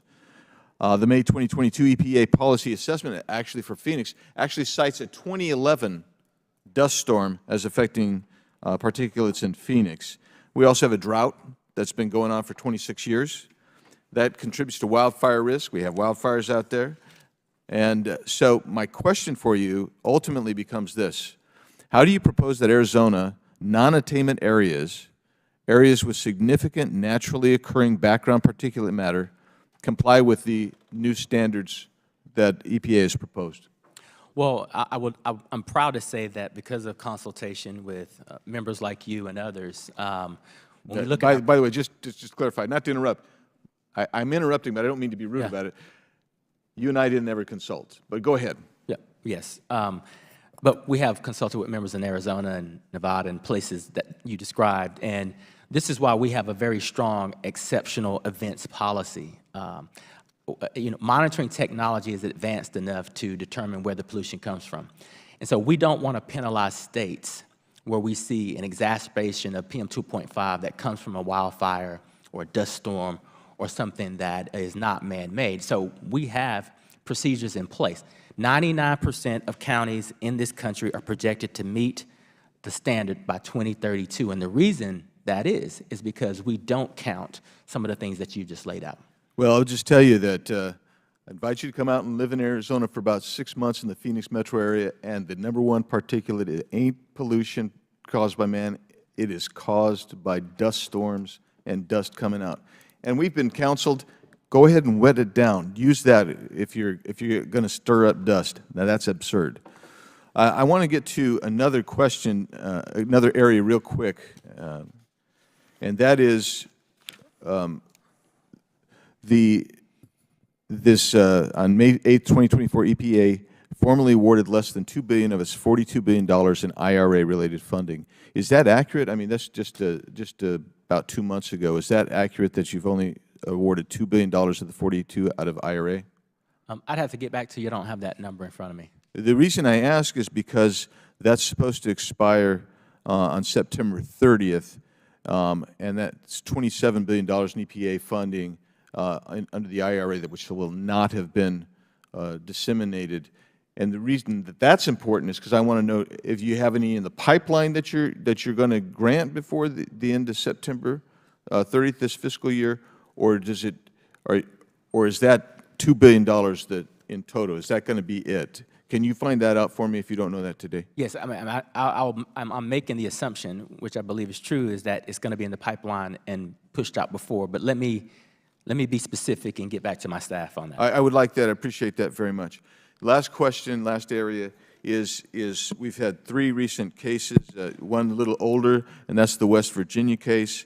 You've also had the Ohio v. EPA case, which is the EPA's Clean Air Act, FIP, is being stayed until to the duration of that litigation. You have Loper, which set aside and overruled Chevron. I want to know what your agency is doing to respond to that, to those particular cases, and because it looks like West Virginia was ignored by EPA because you were actually well, because I'm out of time, I wanted you to answer that, if you would, please. Yeah, I can absolutely say that EPA did not run afoul of the West Virginia Supreme Court issue, so we'd have to talk a little bit more about that. I'm not quite sure what you're referring to there. On the other court cases, a lot of these court cases are recent. For the Good Neighbor Rule, yes, the Supreme Court stayed it. I feel pretty good about our case and how we're going to pursue that in the lower court. In terms of Chevron, listen, when I signed up for this job, I pledged to follow the law and follow the science, and the Supreme Court has spoken, and so we have to figure out how we get our work done under this new ruling. Thank you. Gentlemen, time's expired. Chair now recognizes Ms. Lee from Pennsylvania. Thank you, Mr. Chair, and thank you, Administrator Regan, for sharing your time with us today. Environmental rules and regulations aren't just important for tackling the climate crisis. They're essential for addressing the toxic legacy of environmental racism and injustice. Growing up in the Mon Valley of Western Pennsylvania, I saw firsthand the devastating effects of unchecked pollution. Back then, when I was growing up, I didn't quite have the language or the expertise to explain the science of pollution, but I had my years of experience living in an environment where the air we breathed was harmful. I knew that wherever you were, if you were black or you were brown or you were poor, you were likely breathing toxic air too. Our country ranks in the top 1% nationwide for cancer risk from air pollution. In my hometown of North Braddock, cancer rates are more than double the rest of the country. Approximately 90% of residents are at risk of exposure to particulate matter. Our childhood asthma rates are nearly 3 times the national average. These statistics aren't just numbers. They represent very real people and very real families and very real communities overburdened by industrial pollution. Administrator Regan, under your leadership, addressing environmental racism and justice has become a core component of the EPA's work, including through the rulemaking process. Can you speak to how the EPA's recently finalized rules, such as the soot rule and the carbon pollution standards, will specifically improve conditions for individuals in overburdened and underserved communities? Well, absolutely, and thank you for sharing your personal testimony there. There are so many of us that have grown up and lived in areas where we are hit by unchecked pollution, and the way to do this is the way we've done it, which is create a separate office, a National Program Office of Environmental Justice and External Civil Rights that spends time with our national programs that look at air and water issues, to be sure that as we are designing our regulations, we are not leaving any communities behind. And what we've done a great job of is really ensuring that the statistics that you just laid out, statistics in communities all across the country, are infused into the ultimate result of these regulations. Our regulations are not only better for the United States, they're absolutely better for those who have been disproportionately dumped on for decades. Our children now are breathing cleaner air, they're not drinking lead-poisoned water, and they're doing better in school, and they're happier, and they're healthier. And so that's what we've been doing the last 3.5 years, and we're going to keep doing that. Thank you. While developing strong environmental regulations is crucial, we know that it's just half of the battle. These regulations are only as effective as they're backed by rigorous enforcement. Across the country, many Black, brown, and poor communities continue to bear the brunt of environmental hazards as their corporate polluters just flout the rules with little consequences. For decades, industry has promoted this myth that pollution is merely an unavoidable price to pay for economic growth. Yet we know that this narrative is just a false choice that primarily serves to shield big polluters from accountability for their chronic environmental harms, ultimately harming both those frontline, fence line communities and the workers. In just the past 2 years alone, one facility in my district has been fined as much as $14 million for hundreds of violations. And unfortunately, we know this company is not an outlier. For corporate polluters all across the country, it's clear that these fines are just a fraction of their massive earnings, and they don't actually serve as a deterrent. It's just a cost of doing business. So Administrator Regan, how is the EPA working to ensure that chronic corporate polluters face real consequences when they consistently dump toxins into our communities? Well, number one, we have to continue to be vigilant with our enforcement capabilities and not let any of the polluters off the hook. I believe that the polluters should pay.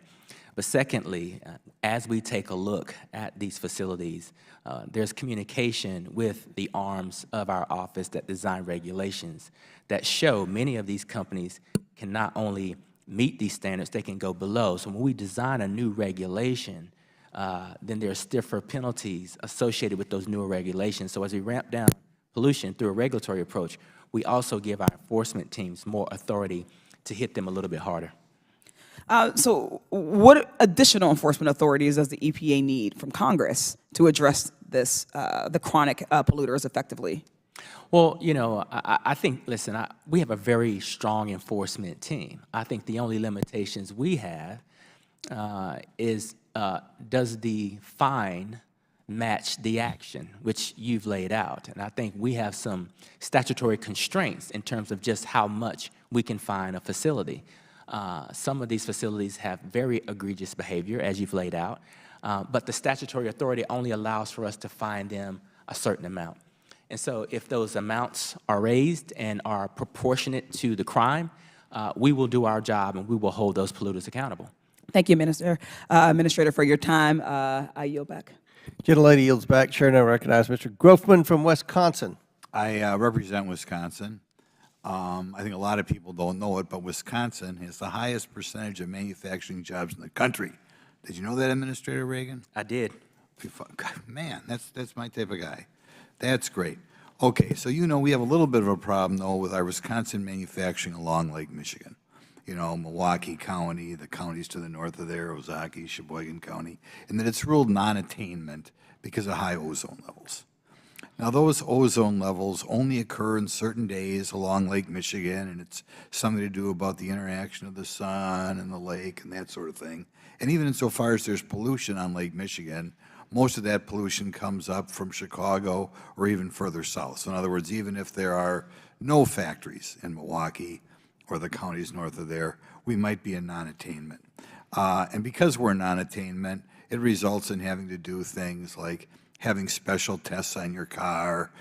Maybe if you're somebody who can't afford a new car, you're really getting harmed because you might have to spend $1,000 to get your car up to snuff when, you know, the amount of pollution is minimal anyway. So I always feel this thing really disproportionately affects the poor person who, you know, if I have a new car for 5 years, I'll pass that thing no problem. Right. But if I have an old car, like I said, it may be pay $800 or get you pay $8,000 or get yourself a new car. Are you guys working towards or have a plan towards getting places like Milwaukee and the surrounding area back in attainment so our factories do not have to be at a competitive disadvantage, not only with the rest of the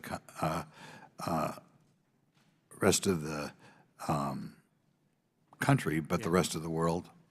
We do, and I'm very sympathetic to what you just laid out. I witnessed that time and time again in North Carolina. The plan that we had in place to begin to help places like Milwaukee, the Supreme Court just shut it down. I believe that when air pollution comes from another state and impacts a state, that state should not be penalized. And so our good neighbor rule was designed to stop pollution from coming across borders and being an economic disruptor or health disruptor for other states. We'll continue to work with our state agencies to be sure that when we look at high ozone action days or ozone pollution, that we can properly assess where it's coming from so that we're not penalizing the wrong people. I'd be happy to work with you. And like I said, my heart goes out to the people who can't afford a new car. They buy a 7 or 8 year old car with 200,000 miles on it. They flunk the test, and the government comes down and, nails them, and they got to pay $2,500, $3,000. So hope you do something about that. Okay. Now, in October of last year, a group of trade associations representing at least 70,000 small firms engaged in the production of formaldehyde sent you a letter asking you to establish a small business advisory panel. And I think that's because whenever new regulations come out, they disproportionately affect small business. You haven't acted yet to establish such a council. Is that something you'd consider doing, to look out for the little guy, or at least get their viewpoint as the rules are being promulgated? Let me check back with my staff so I can take a look at that letter, and also to see if our top political in that office has also given it any thought, and we'll circle back with you.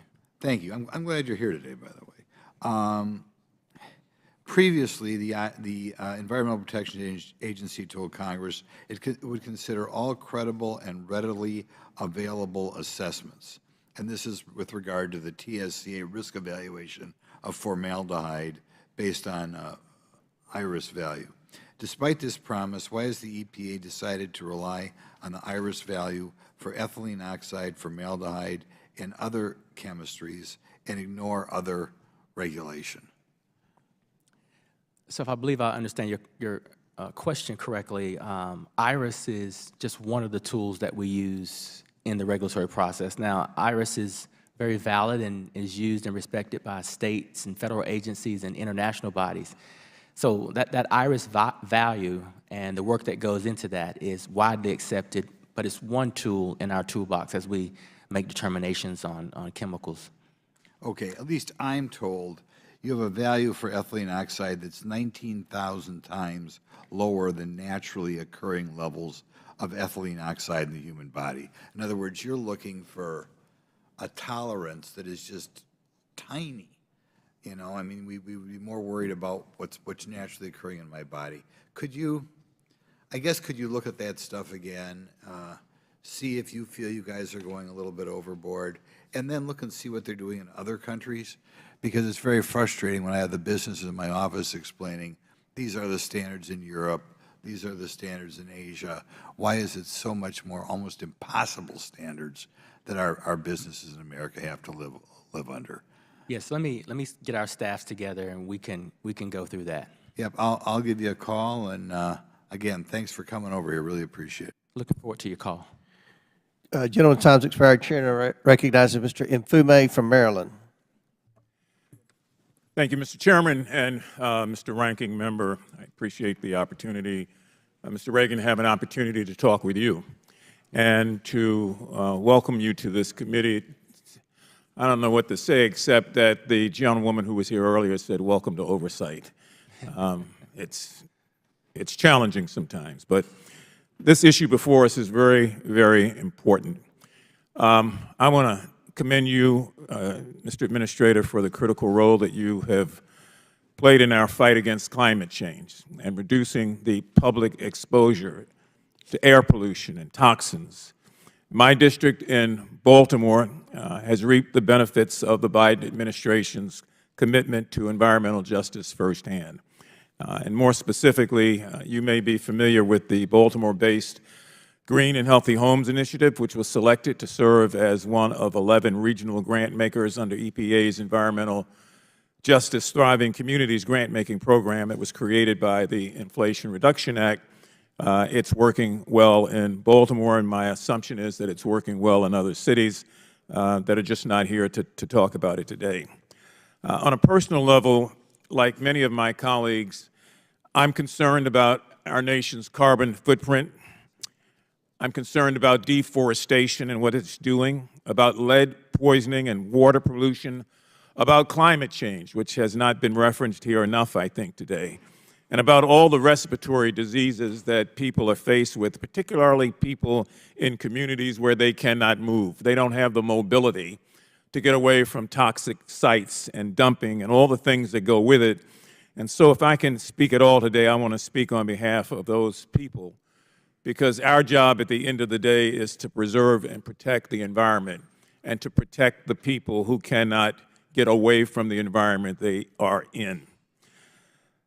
I want to, if I might, just raise one community's attention, or to your attention, and that is the community of Curtis Bay in Baltimore. And I'd like to have, Mr. Chair, unanimous consent to enter into the record a political article that says coal dust concerns mount after Baltimore bridge collapse. Without objection, to ordered. I also like to enter into the record a letter that I sent to Administrator Regan outlining the perils of that community and seeking help. Without objection, to ordered. And I'd also like to enter into the record the petition for rulemaking that many of the communities in that area have fought long to get. Without objection, to ordered.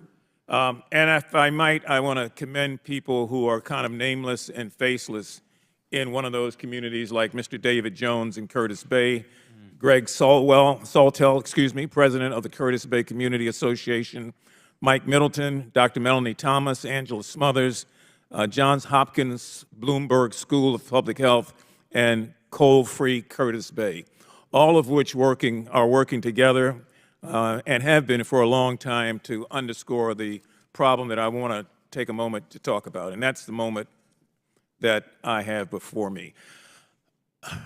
There are problems in that community, Mr. Administrator, with coal dust.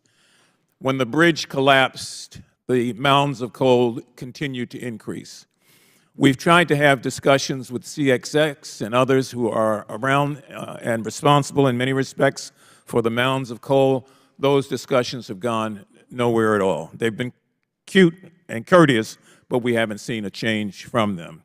And then I hear today this whole notion of profit, which was dressed up by using two other adjectives that didn't make sense, that all mean the same thing, that you can't take away profit margins from companies, but you can allow people to suffer. In Baltimore, we have the second highest rate of asthma in the whole country. 33% of all school children in Baltimore City have asthma. And national studies show that unmanaged asthma contributes to missed school days and obviously to disparate educational outcomes. Poor white, poor black, poor Latino kids are living there right now, breathing that air, growing and developing and increasing the numbers of asthma and other related respiratory diseases. To me, that's much more important than the profit margin of some of these companies. So I've sent the letter. Your staff has acknowledged receipt of it. I would appreciate, to whatever extent you can, if you could get back to us right away. And if we, at some point, can get you to that community to meet those people and their children who are crying out even at this moment for help. Thank you very much, Mr. Chairman. I yield back. Gentleman yields back. Chair now recognizes Mr. Timmons from South Carolina. Thank you, Mr. Chairman. For over 100 years, my district in upstate South Carolina led the country and arguably the world in textile manufacturing. Starting in the 70s, not coincidentally when the EPA was created, unsustainable increases in regulation and bad trade deals from Washington resulted in manufacturing jobs moving to China. This devastated our community with tens of thousands of people losing their jobs. We all agree that environmental standards matter, but our policies must balance interests and seek to mitigate the unintended consequences of new standards. Washington must always remember that it is a global economy and our policies cannot disadvantage the competitiveness of U.S. businesses. Luckily, my district has rebounded and is again a hotbed of manufacturing. We are home to the largest BMW production facility in the world, and we manufacture clothing for our men and women in uniform, among countless other innovative and essential products. But continued innovation is central to the success of these industries and manufacturers. And frankly, the EPA is standing in the way of that continued growth. Recent delays in approvals for new innovative chemicals are hindering American innovation and yet again driving production offshore. A vehicle contains about $4,400 worth of different chemicals. This amount has grown drastically, over 30% in the last decade, as automakers push for lightweight and more efficient vehicles. Milliken, a large employer in South Carolina known for leading the way in chemical innovation, has not received a single approval from the EPA faster than 9 months. Important to note that many of the chemicals are required precursors to chip manufacturing, something that your administration allegedly emphasizes. It takes almost 500 different chemicals to produce one semiconductor.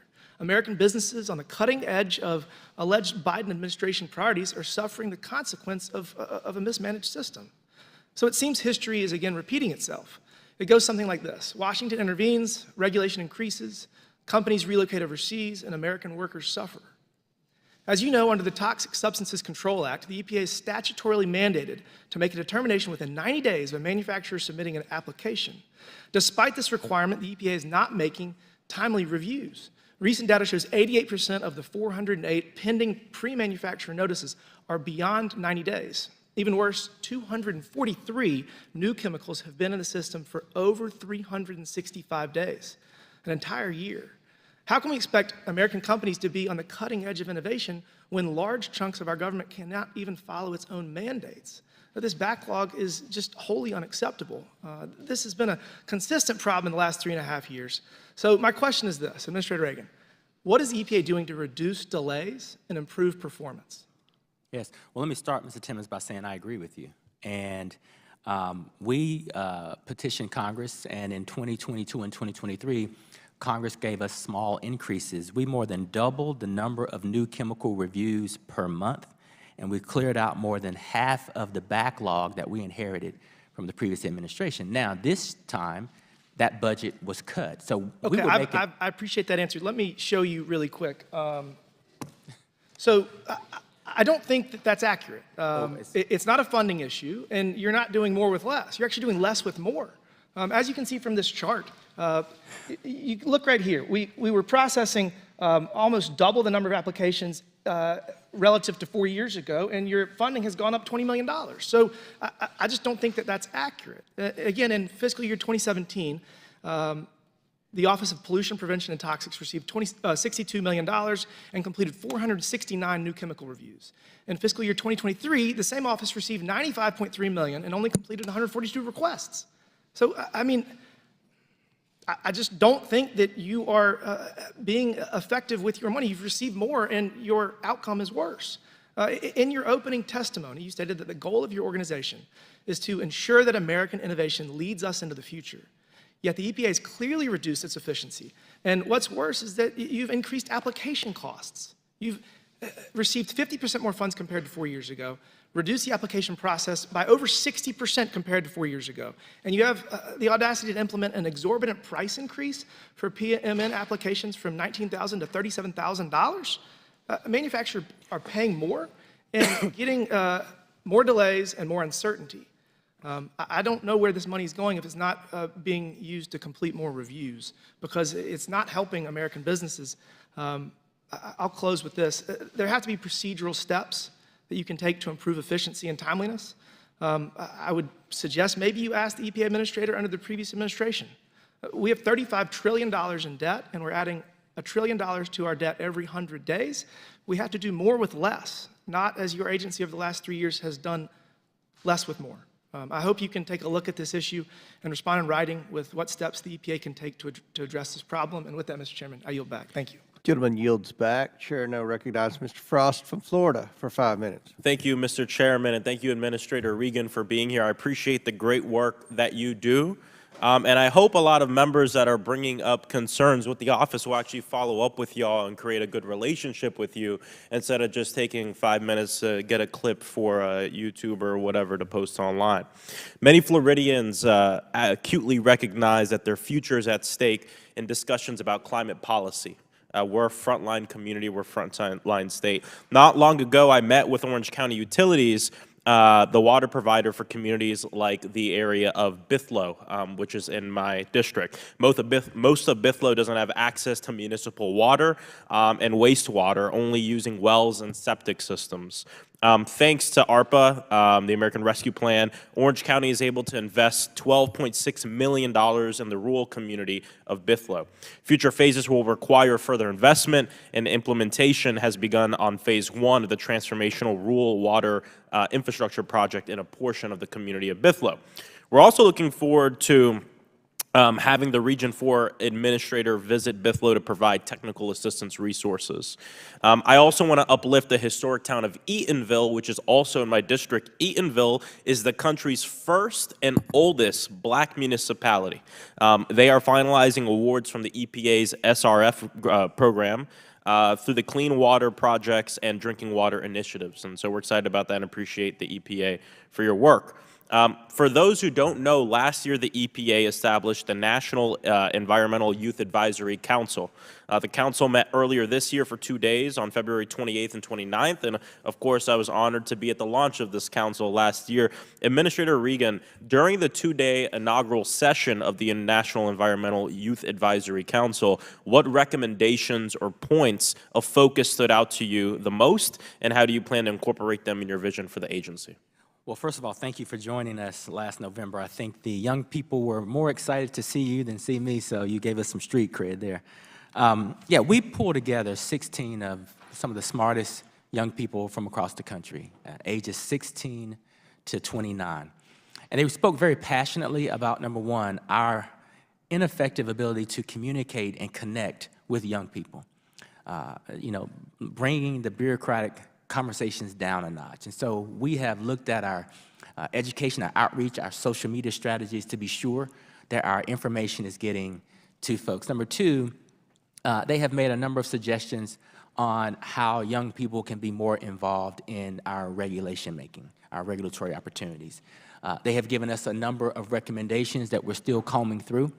And three, when they've looked at EPA's agenda for the next 2 to 3 years, there have been some things on our agenda that they've asked us to prioritize and move up a little bit higher. So I just want you to know that we're listening to our young people. They absolutely have a permanent seat at the table. And quite frankly, from what I'm seeing, they're going to make the agency and our products better.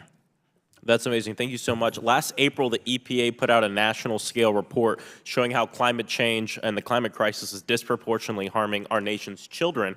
I ask unanimous consent to submit that report to the record. Without objection, so ordered. Some of the key findings highlighted how climate change is expected to increase the incidence of asthma in children, increase asthma-related emergency department visits, increase climate-driven temperature increases that are projected to result in 4 to 7% reductions in annual academic achievement per child, and also, if no additional adaptations are taken, 1 to 2 million children are estimated to experience temporary home displacement or complete home loss due to the climate crisis.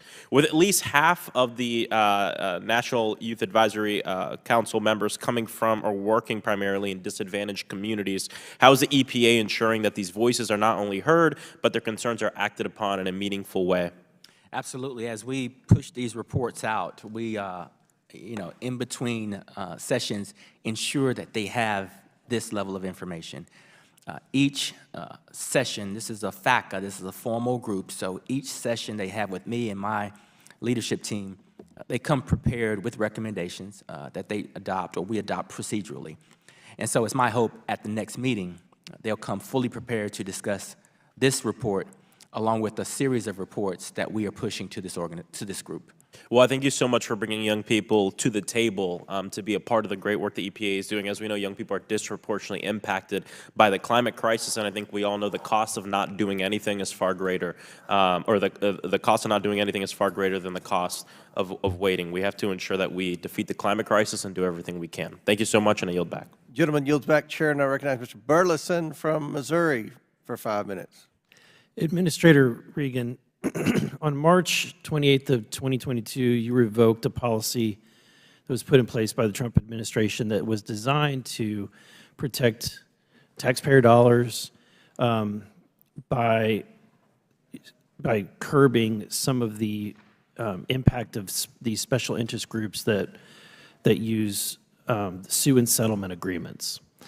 Reports indicate that the Biden administration has already spent more taxpayer dollars on these settlement agreements than any other recent president. Are you aware of how much money that the EPA is spending on these attorney fees and other litigation? I don't have that specific number in front of me. We can get you that specific number. Okay, I would appreciate that. Also, do you have an account for how many times how many events are occurring, how many lawsuits are occurring? Well, I think you and I know that sue and settle has been a tool that has been used for lots of administrations. And I can say that we have successfully picked up one that the previous administration was using on a mega suit. This sue and settle procedure or policy a lot of times gets us out from under the court's jurisdiction so that we can retain the flexibility and autonomy we need, like when we're digging out of the Endangered Species Act or looking at all of the litigation we're facing for pesticides and herbicides. And so we use this tool strategically to make sure that it's in the best interest of the taxpayer and the agency and the industry. But it does cost the taxpayers in litigation costs, correct? In increased litigation costs? Not necessarily. I think we have to balance taxpayer dollars. Has there been an audit done recently?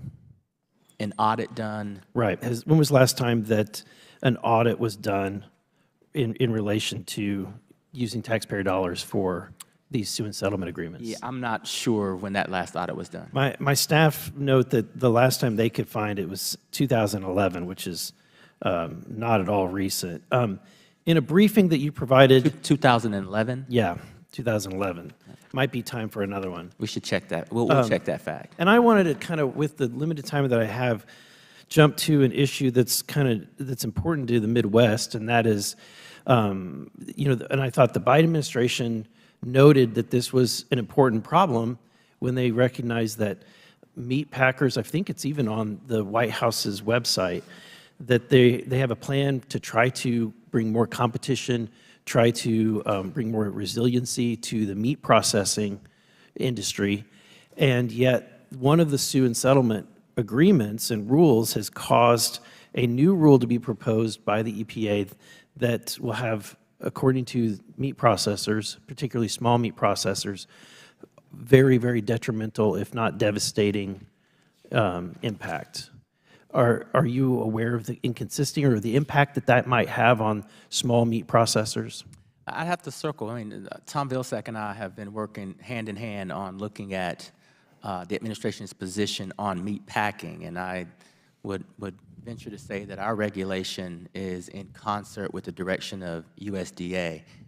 I would need for you and your staff maybe to provide to me the specific rule or the specific meat packer so that we can address your question directly, because I'm not quite sure if you have the name of the meat packer or the rule. Maybe we could have some more conversation. I really greatly appreciate that. From what my understanding is that it's requiring them to have the most advanced technology to process phosphorus and nitrogen so that they don't end up in the water system. And there's debate about, obviously there's an amount that can be detrimental, but our environment also needs nitrogen and needs phosphorus. So this is these are natural products. These is particularly of concern to the small producers who would have little impact on the environment, and those small businesses are what make up America. Yes, let's talk. Let's get our staffs together and talk about these specific instances so that we can look at where the producers are, how much nitrogen and phosphorus are they producing, and whose regulations they may be running afoul of. This could be a USDA or EPA issue, so I'd like to make sure we know. Thank you. Gentleman has 6 seconds left. I assume you'll yield. Just wanted to touch up on that point. That is a huge issue in my district as well with the new wastewater regulations from EPA. I have 5 poultry processors in my congressional district and hundreds and hundreds of poultry farmers in my district, most of whom are young farmers. So they're all extremely concerned by this ruling, and that's something that we would hope to expect to hear from you soon on that. Absolutely. Thank you. Chair now recognizes Ms. Stansberry from New Mexico. All right, well, thank you, Mr. Chairman. Welcome, Administrator Regan. First of all, I just want to say I think you are doing a truly exceptional job. I think you've put together an extraordinary team at EPA. I want to just take a moment to recognize our regional administrator, Ms. Nance, who is just doing a really exceptional job, and we really, really love her. Yes, she is. And I also want to just say thank you to all of the civil servants who are here sitting behind you and out there serving in the EPA, because I'm going to be honest, it's been a rough 7.5 years since we've crawled out of the Trump days. And I'm a former environmental science professional. I'm a former Fed. I used to work for OMB, not in the evil parts. No, I'm just kidding. But you know, it's really hard on our federal workforce when you have an administration like the Trump administration that came in and systematically gutted the federal workforce. They dismantled the policies that had been in place for years, and that really tried to undo all of the progress that our country has experienced over the last 50 years since we've been trying to clean up our environment. And so I want to just take a few moments, because I think, you know, right now in this moment, our country is having a little bit of collective amnesia about how bad it really was. Because I remember, I was here on the Hill, actually, when the administrator under Trump took over. And I remember what it was like. And I remember the hundreds of people that were leaving EPA. And I remember all the rollbacks of all the policies. And so I want to ask you, after 4 years of Trump, you came in early in the Biden administration. What was it like at EPA? What was going on with the workforce? What was going on with the offices, morale, and the policies that were happening there? And what did you have to do to clean it up? Yes, I appreciate that question. I worked at EPA, started as an intern, worked there for 10 years before I left and came back. And it wasn't the EPA that I had left. It was a completely different place. And in my conversations with old colleagues and new colleagues, talking to me through tears, they talked about feeling disrespected. Science was ignored. They were asked to leave meetings. So the culture was not the best. We lost, as you said, hundreds and hundreds and hundreds of scientists. And with that, we lost decades of experience. So, you know, the president came in with a very, very bold agenda, and we had to ensure that the EPA staff would be a part of that new vision. So we created new policies to make our interactions more transparent. We started to re-engage with the press and the outside world to say that EPA is open for business. But more importantly, we improved our scientific integrity, and we started to bring the career staff back into the big meetings. And we listened to the science, we listened to the data, and we've taken a lot of their recommendations. We were at record lows in terms of staff, thanks to your partnership with the president and members of Congress. We have hired about 5,000 people under Bill and IRA resources. Some of those are term limited. But the short of the story is that there has been an infusion of enthusiasm and excitement, and a lot of our employees are making up for lost time and working 5, 6, 7 days a week. So EPA is as strong as it's ever been today. Thank you. And, you know, I think it's evidence. I don't know if you've had a moment to kind of take a breath this morning and look behind you, but we have a packed audience this morning, and it's full of young people. And so I think in addition to restoring our nation's Environmental Protection Agency and the laws that are protecting our air, water, and climate, you're inspiring the next generation of leaders. And it's really cool. It is. I do want to just use my remaining time to say, you know, we've talked, and some of my colleagues have covered the terrifying ground of Project 2025. I think it's worth noting that Trump's chief of staff, who served in the EPA, this lady here, wrote Project 2025's EPA chapter. And so when former President Donald Trump says he has no idea what Project 2025 is, well, his politicals from EPA who planned the dismantling of EPA under his administration are now planning for him to do it again. And, you know, there's not time here to talk about all of the terrifying things that are going on inside this policy proposal, but for anyone out there that hasn't read it and the chapter of what they plan to do to dismantle our climate programs, our environmental programs, to do away with tribal and public health programs, and to literally move and close down offices and fire people, y'all should wake up and be terrified. So, you know, I appreciate your service. We got a lot of work ahead of us, and we're going to keep on fighting. Thank you. Chair now recognizes Dr. Fox from North Carolina. Thank you, Mr. Chairman, and I appreciate the administrator for being here. Mr.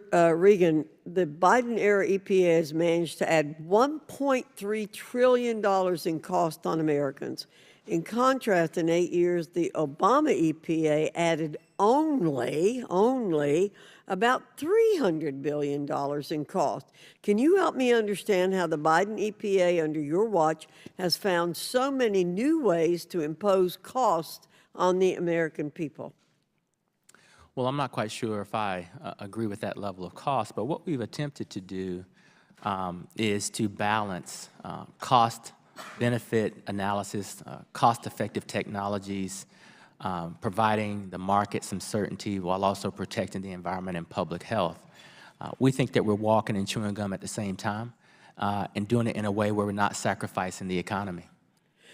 The Clean Air Act amendments are well over 50 years old. That means the EPA has had more than half a century to develop regulations that touch nearly every facet of life and industry in this country. How is it that in the last 3.5 years, the EPA found so many new, costly, and creative ways to regulate Americans? Well, I wouldn't necessarily say that they're costly. I would say that when I took office, the power industry asked me to not look at regulations in a series, but think about how they could be bundled so that they could leverage their investments. And so what we've tried to do is listen to industry, fulfill our statutory obligations, but do it in a way where we get thoughts from them, whether it's regulating methane or looking at coal plants and new natural gas. We've tried to really use the latest and greatest technologies to help propel us into the future and remain globally competitive. If these new regulations from the Biden EPA are so important, how could the EPA, under previous administrations, which possessed the very same authorities the EPA wields today, have missed such great opportunities to fundamentally reshape American industry, transportation, and nearly every aspect of our life? Well, I would say that the difference and the opportunity is coming from the bipartisan infrastructure law and the Inflation Reduction Act, which is providing tax credits and monetary infusion into the market and into companies that complements our regulations, which is helping us to move faster and further than we ever have before. So I wouldn't necessarily say that it's EPA being more aggressive from a regulatory standpoint. This is the first time in history that we've had hundreds of billions of dollars to develop grant programs or infuse capital into the private market to help us begin to look at efficiency and lowering pollution. We need to stop adding to the regulatory burden that threatens to choke off innovation and economic growth in this country. That's why I introduced H.R. 3230, the Unfunded Mandates Accountability and Transparency Act, or UMATA. This bipartisan bill will strengthen Congress's ability to stop federal regulators from loading up the private sector and state and local governments with costly new unfunded mandates. UMATA requires federal agencies to accurately consider the cost of their regulations, consult with stakeholders, publish their assessments, and ensure that any new regulations produce the most benefits for the least cost. In your confirmation hearing in 2021, you said that you would, quote, work in partnership with Congress, end quote, build consensus around programmatic solutions, end quote, and strengthen relations with the private sector. Will you support a common sense solution like UMATA, since it does exactly what you claimed you would do in your confirmation hearings? Well, you know, the appropriate answer for me is to say I'd love to provide technical assistance to that legislation or bill. That is the proper role of an agency, and so we'd love to have some staff look at that and see how we could provide technical assistance to that. I thank you, Mr. Chairman. I think that we have an EPA that's basically out of control and imposing horrible regulations and cost on the American people, and there are things we need to do to contain it. I yield back. Absolutely. Chair now recognizes Ms. Bush from Missouri. Thank you, Mr. Chairman, and it's great to see you again, Administrator Regan. St. Louis and I are here today in support of essential regulations to ensure clean air, clean land, and clean water in every community. As we continue to suffer from the record heat, drought, floods, and wildfires, the Environmental Protection Agency is an essential force at the front lines of addressing the climate crisis and toxic pollution in neighborhoods like ours in St. Louis. Under your leadership, Administrator Regan, the agency has taken bold steps to limit pollution and contamination from fossil fuel power plants, chemical facilities, vehicles, and forever chemicals like PFAS. You have continued the critical work of cleaning up toxic sites around the country and advancing President Biden's critical Justice 40 initiative, including through my Environmental Justice Mapping and Data Collection Act. You have achieved so much, all while weathering an extremist assault on the basic functioning of the agency by far-right members of Congress and Supreme Court justices who are hell-bent on catering to industry profits above basic needs of regular people. The Republican Party is pro-pollution, pro-big oil, pro-disaster, and pro-disease. The EPA's work is saving lives in states like Missouri and communities like St. Louis. Last year, the agency began investigating toxic fumes and odors in South St. Louis after I heard from constituents and requested action from the EPA. And over the last few years, my team and I have worked closely with the EPA to minimize the impact of historical legacy pollution in our community. The essential role of the EPA is underscored by the harms my constituents continue to face from environmental contamination and nuclear waste dating back to World War II. For over 80 years, St. Louis has grappled with the consequences of radioactive waste left over from the Manhattan Project that has contaminated Coldwater Creek, which is a core waterway in our community, and the Westlake landfill, where radioactive waste is buried next to an underground chemical fire. For decades, the federal government both hid and downplayed the risk of this radioactive waste in our district. People in my district who were unknowingly exposed to this radiation are now living with serious chronic health conditions, including several types of rare cancers.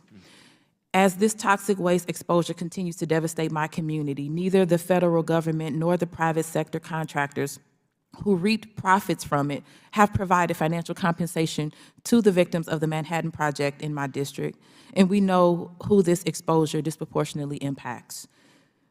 When we look at Black children in the city of St. Louis, they account for more than 70% of children suffering from lead poisoning.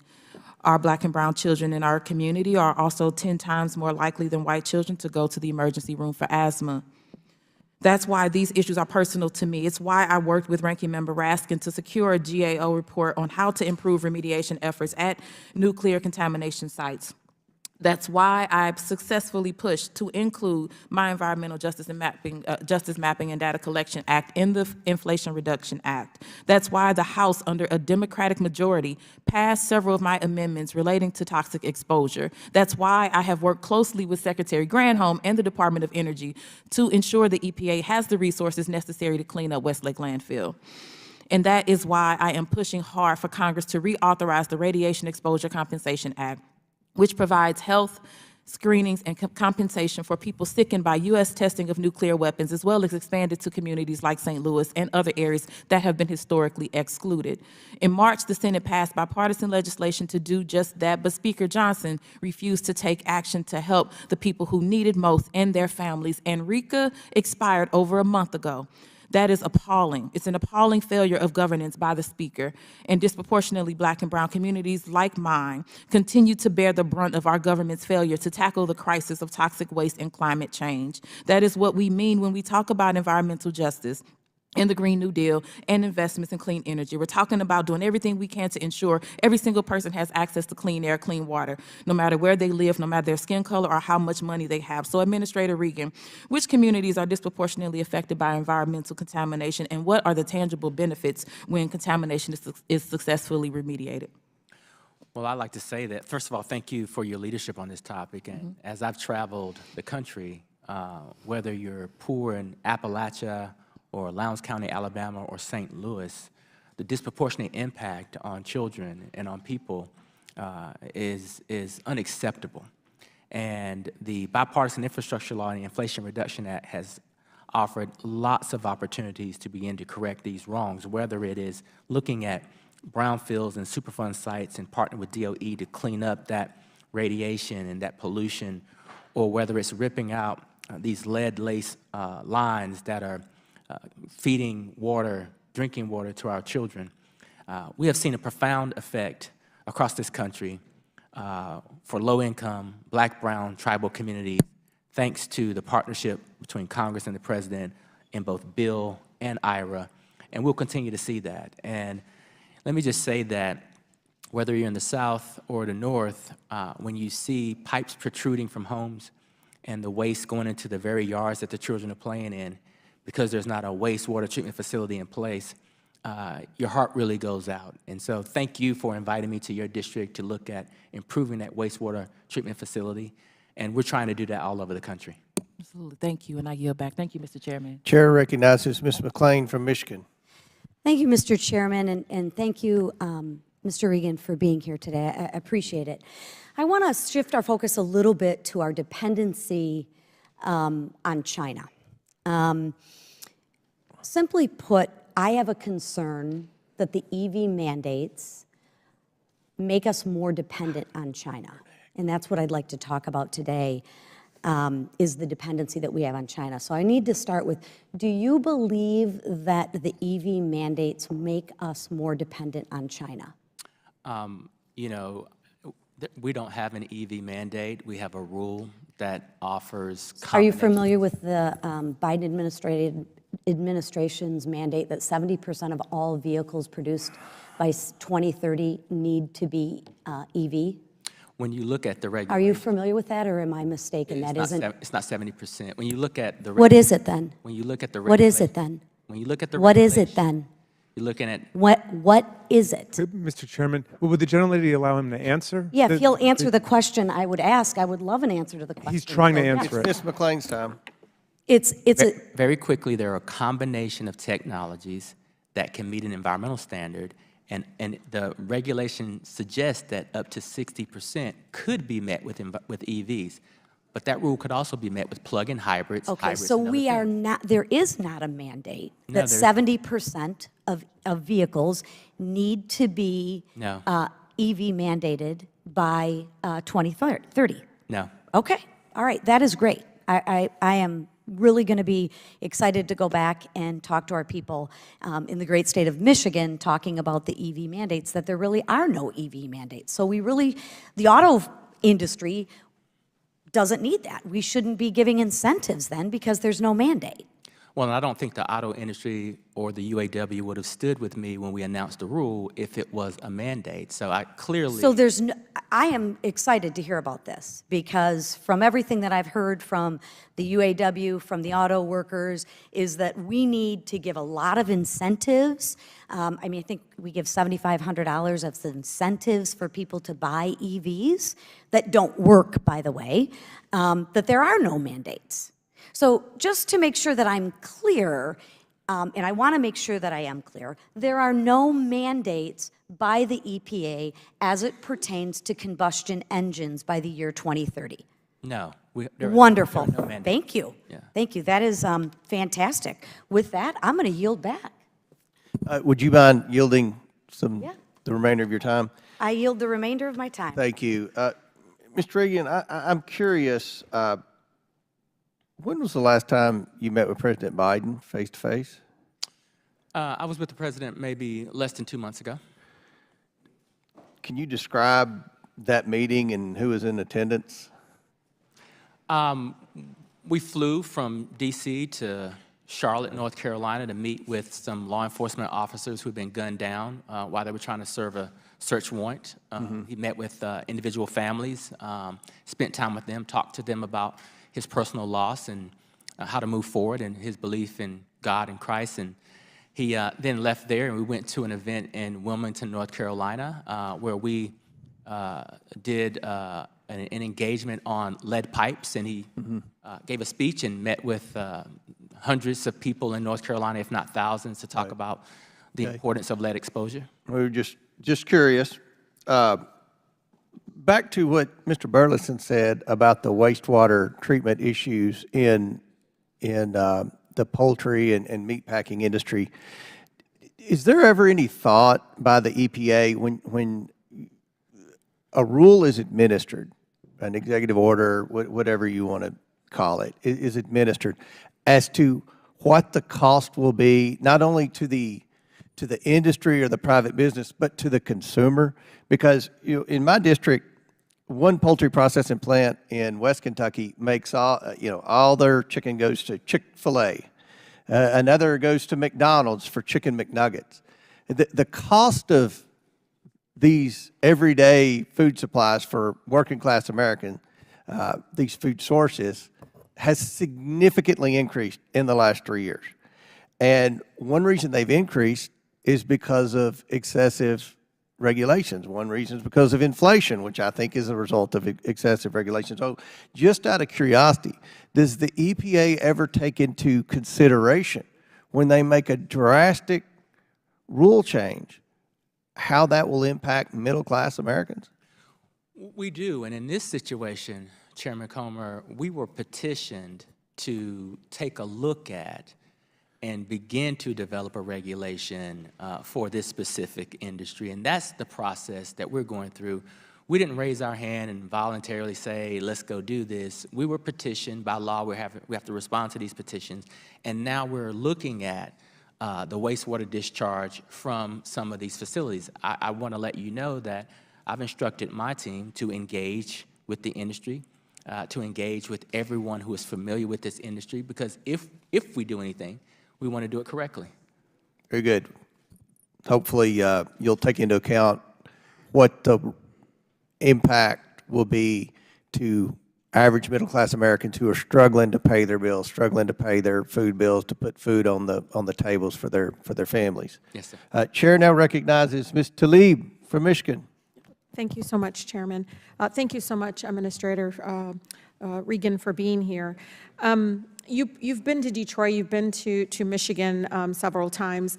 I don't think I did get you to come out to meet some of our residents living on Beneteau Street yet, but Beneteau Street on the east side of Detroit is a predominantly black, very working class, low income, poor community, and they have a massive Stellantis auto plant complex in their backyard. It's been making them sick and ruining their quality of life for years. Some can't even have outings outside with their families, barbecues, birthday parties.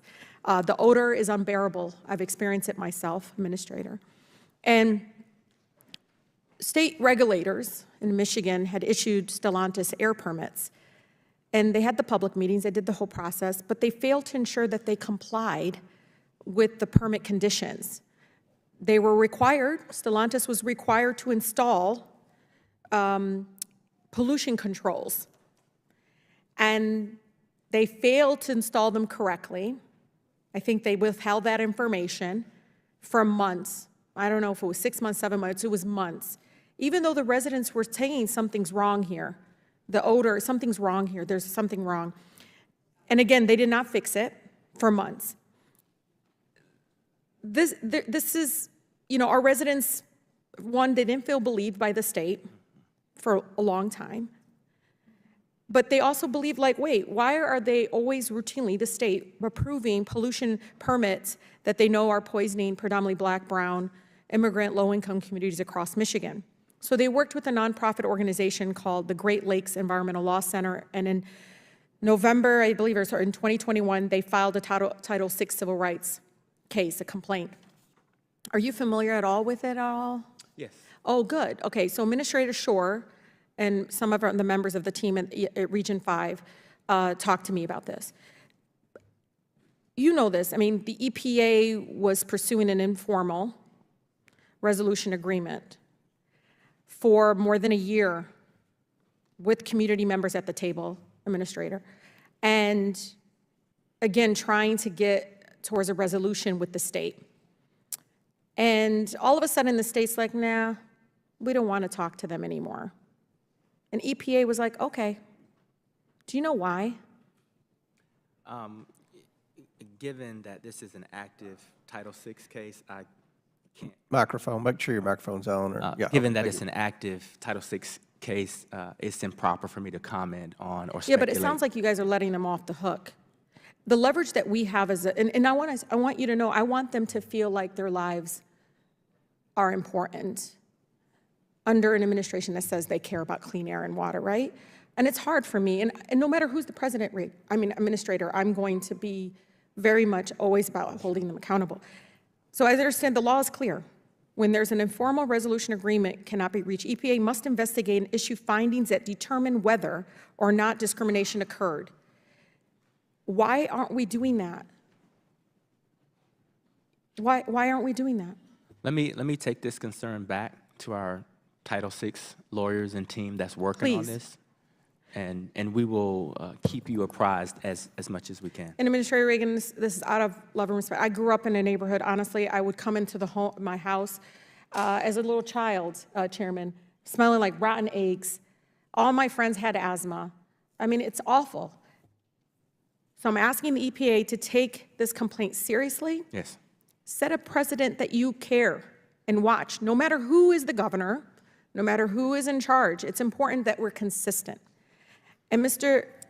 Regan, you know this, Administrator Regan, please fight for them like you live on Beneteau. Mm-hmm.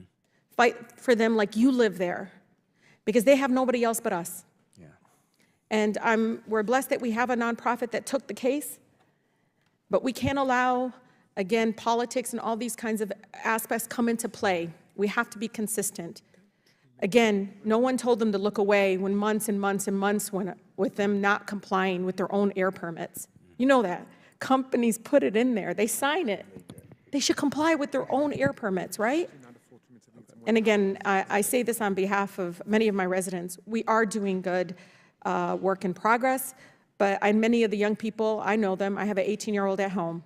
We're not moving with the urgency still that I think is needed. And the implementation matters, you know that. And a lot of folks are not seeing the change they need immediately. So again, I'm here as a partner. Yes. And I'm here to bring those folks and those residents at the table with you. Thank you so much. I yield. Thank you.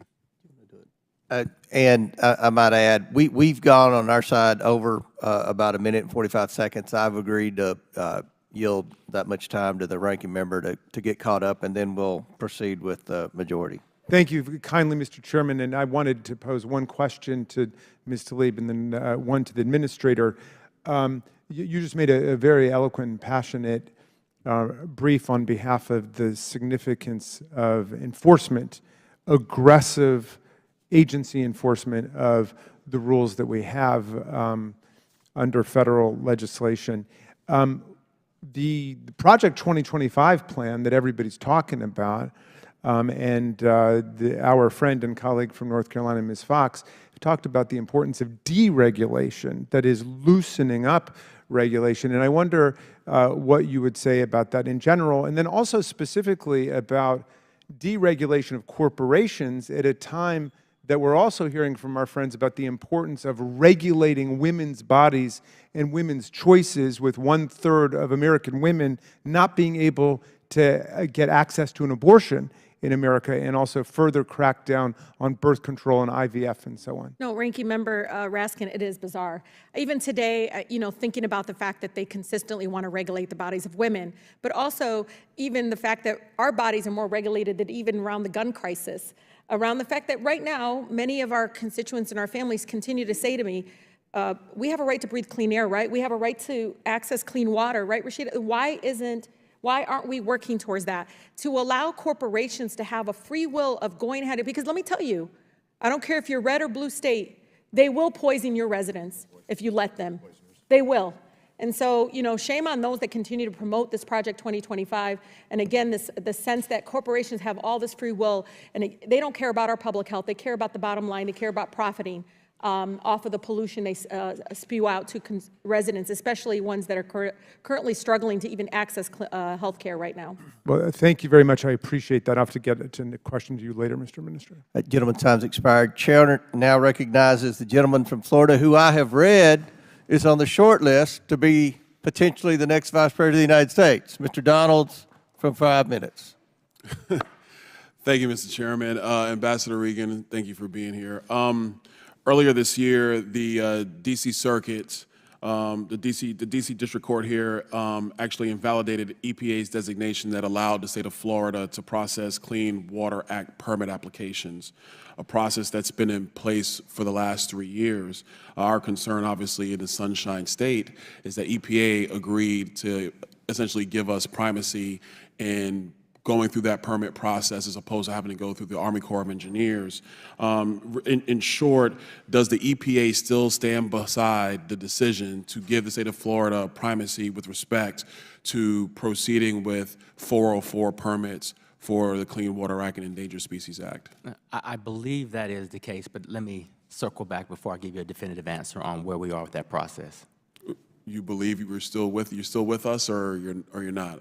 I want to make sure I get it clear. Yeah, I believe we are still following what the court has told us we should do, which I know there was a court ruling, and I know there was some consternation there. So let me circle back with you to see exactly where we are on that case. Okay. The reason why I bring it up, and it's important for our state, since we've taken over that process from the Army Corps, permit applications have, in terms of time, have decreased from roughly around 2 years to 6 months. Obviously, the Sunshine State is, if not the fastest growing state in the country, one of the fastest growing states in the country for a myriad of reasons. So our ability to process these permits, where yes, we do have a lot of waterways that are critical to the ecosystem of Florida, and we take that very seriously in my state.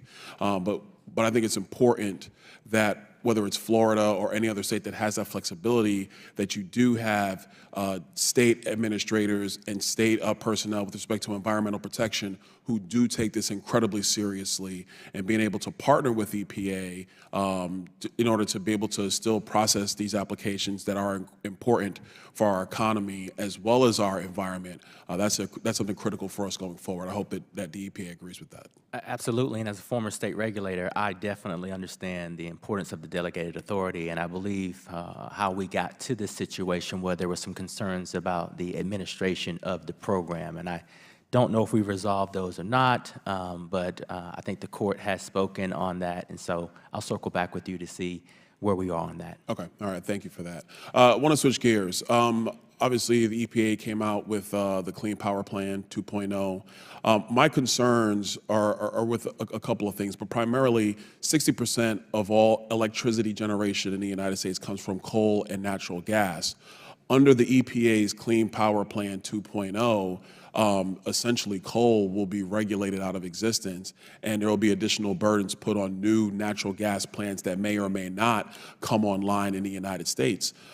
Considering your previous statements about wanting to make sure in this hearing that nobody in our country is left behind when it comes to having a clean environment and a clean water, clean air, et cetera, for our citizens, isn't it also a concern that if that plan goes into effect and the power generation that we typically use right now would go away, that electricity prices would skyrocket on poor families, whether they may be black families, Hispanic families, white families, that their costs would go up exorbitantly under that same plan? Wouldn't they be left behind by the Clean Power Plan?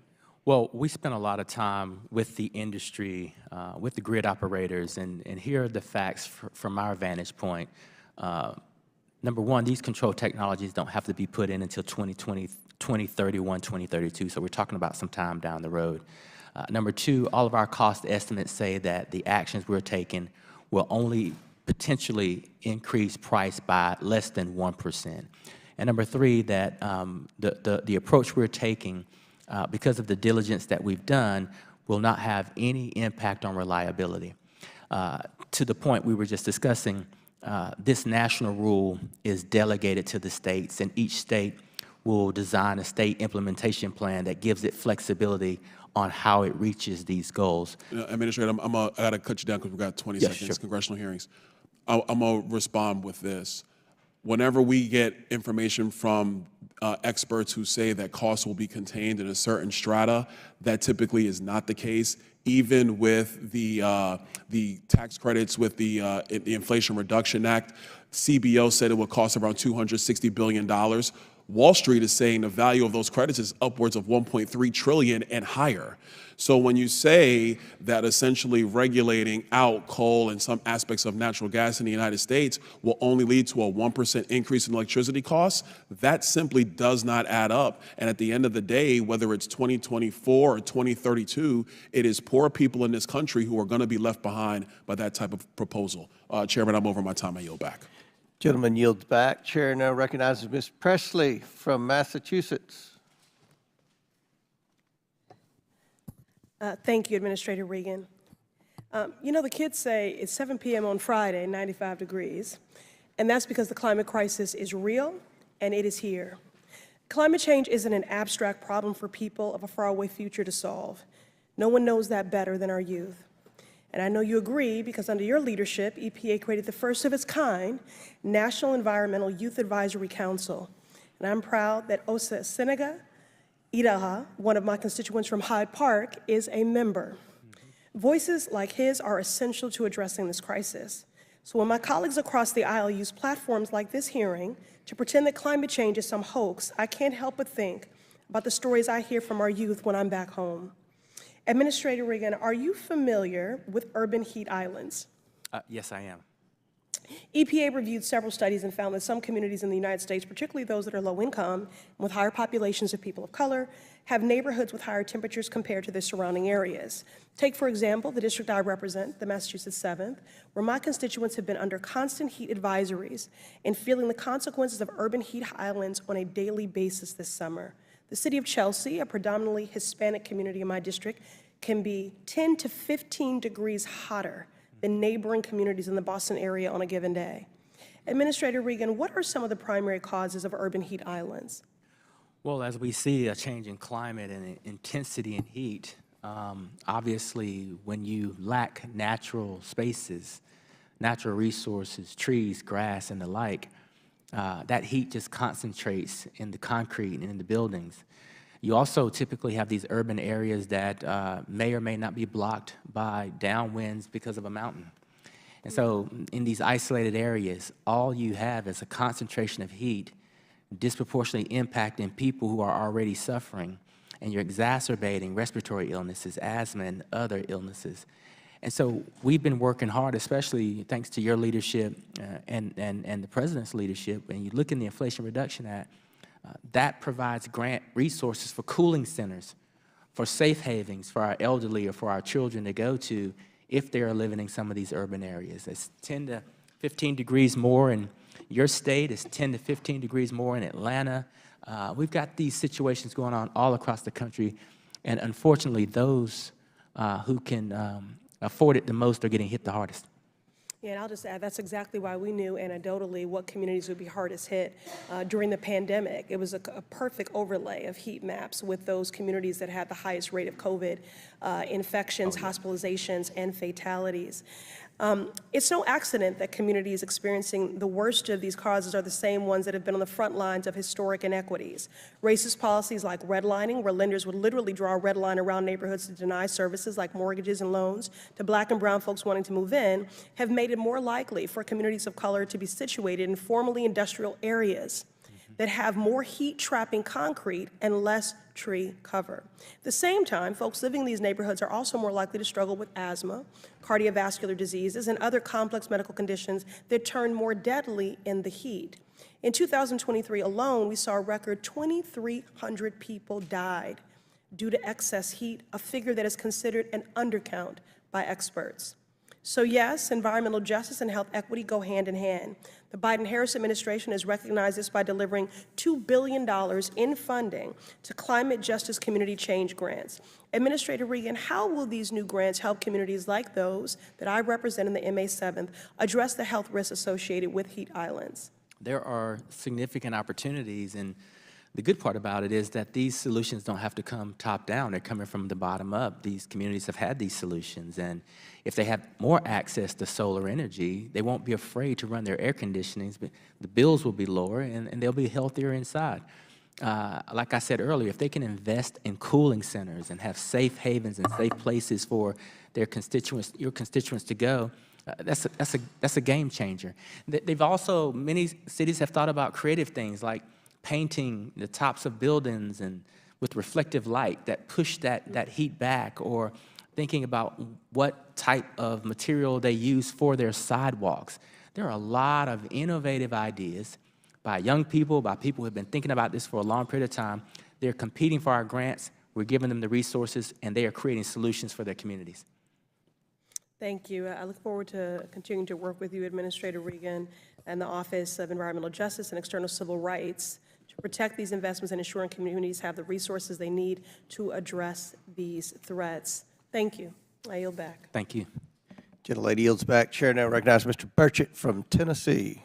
Thank you, Mr. Chairman. Mr. Regan, some of these things have been asked before, but as the 435th most powerful member of Congress, sometimes they get to me a little late, so I'm going to ask them again, and I'd appreciate you giving good answers for my folks back in Tennessee. There's been some tests. You all have issued some rules targeting numerous sectors, substantially increasing the cost. For example, your all's rule on lime manufacturing plants imposes cost of $2.5 billion on a small industry with a $2.3 billion in revenue. Do y'all think it's necessary, considering your own scientists determine emissions from lime plants are acceptable with ample margins of safety? I think the rule that has been proposed is done in a way that we believe maximizes protection from an environmental health standpoint. But as I mentioned to a colleague earlier, this is something that I would love for our staffs to have a conversation about, to be sure that we're all on the same page in terms of the direction that we're going. I would like that a lot. A lot of folks in my area, this could be very damning for them. When you testified before the House Science Committee last September, you said about the lime rule, I think what we want to do is to ensure that we are meeting the letter of the law with as much flexibility as possible. Does that sound accurate to you? Yes, that's the goal. Okay. Well, let me ask you then, why did y'all disregard the Small Business Administration's recommendations for more timely and flexibility when issuing the lime rule? Well, I'm not quite sure if we ignored the small businesses regulation, but again, that's something that I'd love to have a discussion about to see if we're on the same page there. And I'd appreciate if you get back to me on that. If you do, I'd appreciate that. Absolutely. Can you explain how increases in compliance costs impact businesses that are trying to stay afloat in today's already challenging economic circumstances? Well, compliance complexity can be looked at a few ways. I think that what we try to do is evaluate and analyze the administrative burden and the compliance burden of any of our rules. And we weigh that against the opportunities for these companies to invest in new technologies that might provide efficiencies in some other areas, while also lowering the pollution burden on the environment and individuals. So we take a look at all of it and try to come out with a win-win-win. Let me follow up on that. Does your agency engage with stakeholders at all levels to determine exactly what the impact of these regulations would be for businesses of all sizes and for the folks that they serve? We do. Typically, we engage with all of our stakeholders numerous times, privately and in public venues. Is a public venue, is that like a hearing type of situation? Okay. Well, witnesses have warned us that this committee, that if the Biden administration continues at the Obama administration's regulatory pace for 8 more years, the cost of these rulemaking could exceed $60,000 per household. $60,000. What impact do you think that would have on low and middle class Americans? I'm not sure that I agree with the $60,000 number. It just doesn't comport with our analytics. Listen, in many regards, for some of the things that we proposed, that some have said increased costs, we actually will see lower costs, lower prices, whether that's the entity that we're regulating or the health benefits that surrounding communities may pay. One example is thinking about the Han rule and looking at, for some of our chemical facilities, for less than 1%. The what rule? The Han rule. For less than 1%, they can invest in a control technology that will lower cancer risk by 96%. There's a lot of regulations that we have that we see significant cost-benefit opportunities, but seem to be distorted when we have these conversations. Yeah, I would warn you, though, you know, if it was, if we wanted to save lives, we would just bring the speed limit down to 15 miles an hour and tell everybody to, you know, drive a moped or something, because, I mean, there would still be the cost associated with all that. And the cost avoidance, of course, is always something to take into consideration. But I think the taxpayers in this case are going to be left holding the bag, and I'm very much aware of that situation. So, but thank you very much for being here, and I yield, Mr. Chairman. Thank you. Thank you. Chair now recognizes Ms. Crockett from Texas for 5 minutes. Thank you so much, Mr. Chair. And thank you so much, Mr. Administrator, for being here. First, I just have to again send love to Dr. Nance, who is my regional administrator. She and I love to go and give big checks in my district, so I appreciate her so very much. I also want to make sure that I level set, because I thought it was interesting that we were having an EPA hearing, considering the fact that some people in this chamber don't believe in this thing called climate change. So I just wanted to level set really quickly with you and find out from you if you believe that climate change is real or a hoax. Climate change is very real. Okay, thank you so much. I thought you may say that. And interestingly enough, you know, I'm sure that there are those in this country that are looking for those Nixon Republicans, those Republicans that simply just wanted to do the work of the people and weren't about sending out misinformation, disinformation, and continuously trying to undermine our federal government agencies that are trying to do everything that they can to protect the people. When we look at the Supreme Court in their recent ruling, again, they chose not to protect the American people. But hopefully we would get people in the legislature, and maybe we can get some legislation on the books to combat what the Supreme Court did, so that we can get back to the business of protecting people. The reason that I bring Nixon up is because it was President Nixon, a Republican, who spearheaded the EPA's creation at a time where our country and communities were facing deteriorating air qualities in cities, where there was rampant pollution in our neighborhoods, and when urban water supplies were constantly being contaminated with dangerous toxins. I just would imagine that President Nixon would never stand for Project 2025, which wants to do the complete opposite of that. In addition, you know, there's a lot of conversation around rolling back regulations. My colleagues continuously talk about rolling back regulations and not really understanding the importance of these guardrails. And so I just want you to listen to a situation that technically impacted your agency. In 2018, Trump made sure that he scrapped a 2015 Obama-era rule requiring advanced braking technology on trains transporting particularly hazardous materials. That rule would have required compliance by certain trains by 2021 and others by 2023. But as Fortune reported at the time, Trump's Department of Transportation decided that the cost of installing these more sophisticated brakes outweighed the benefit. While it has been noted that technically the rule would not have required the Norfolk Southern train that derailed in Ohio to have such brakes, some believe it would have if not for Trump. Norfolk Southern estimates that it will spend more than $1 billion to address the contamination caused by the East Palestine derailment and improve rail safety and operations, which includes this settlement with the United States valued at over $310 million, as well as around $780 million in environmental. Regulations are made to protect people from potential disasters such as this.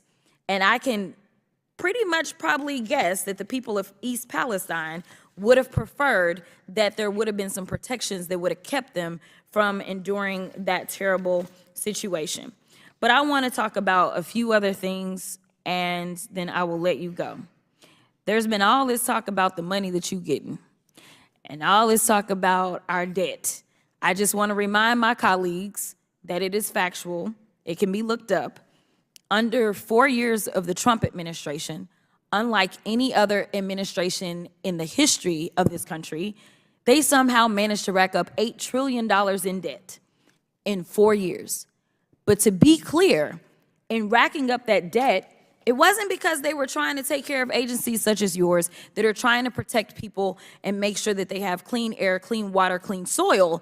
It was so that the rich 1%ers could have their tax cut. And again, Project 2025 is about making sure that those tax cuts that will expire in 2025, that they will get those back again. Again, they don't want to take care of the people, and it's okay to have debt in this country so long as the 1%ers get what they want. I just want to lay that out. Finally, when we look at where this money is going from this administration, Rep. Jordan's district got $500,000. The chair's district got about $1.6 million in EPA grants. Rep. Green's district got $500,000. Rep. Luna's district got $300,000. And Rep. Perry's district got $1 million. So for Republicans that may feel a way about EPA and it allegedly pushing a woke agenda, I just want to know, can we get the money back? I'll yield.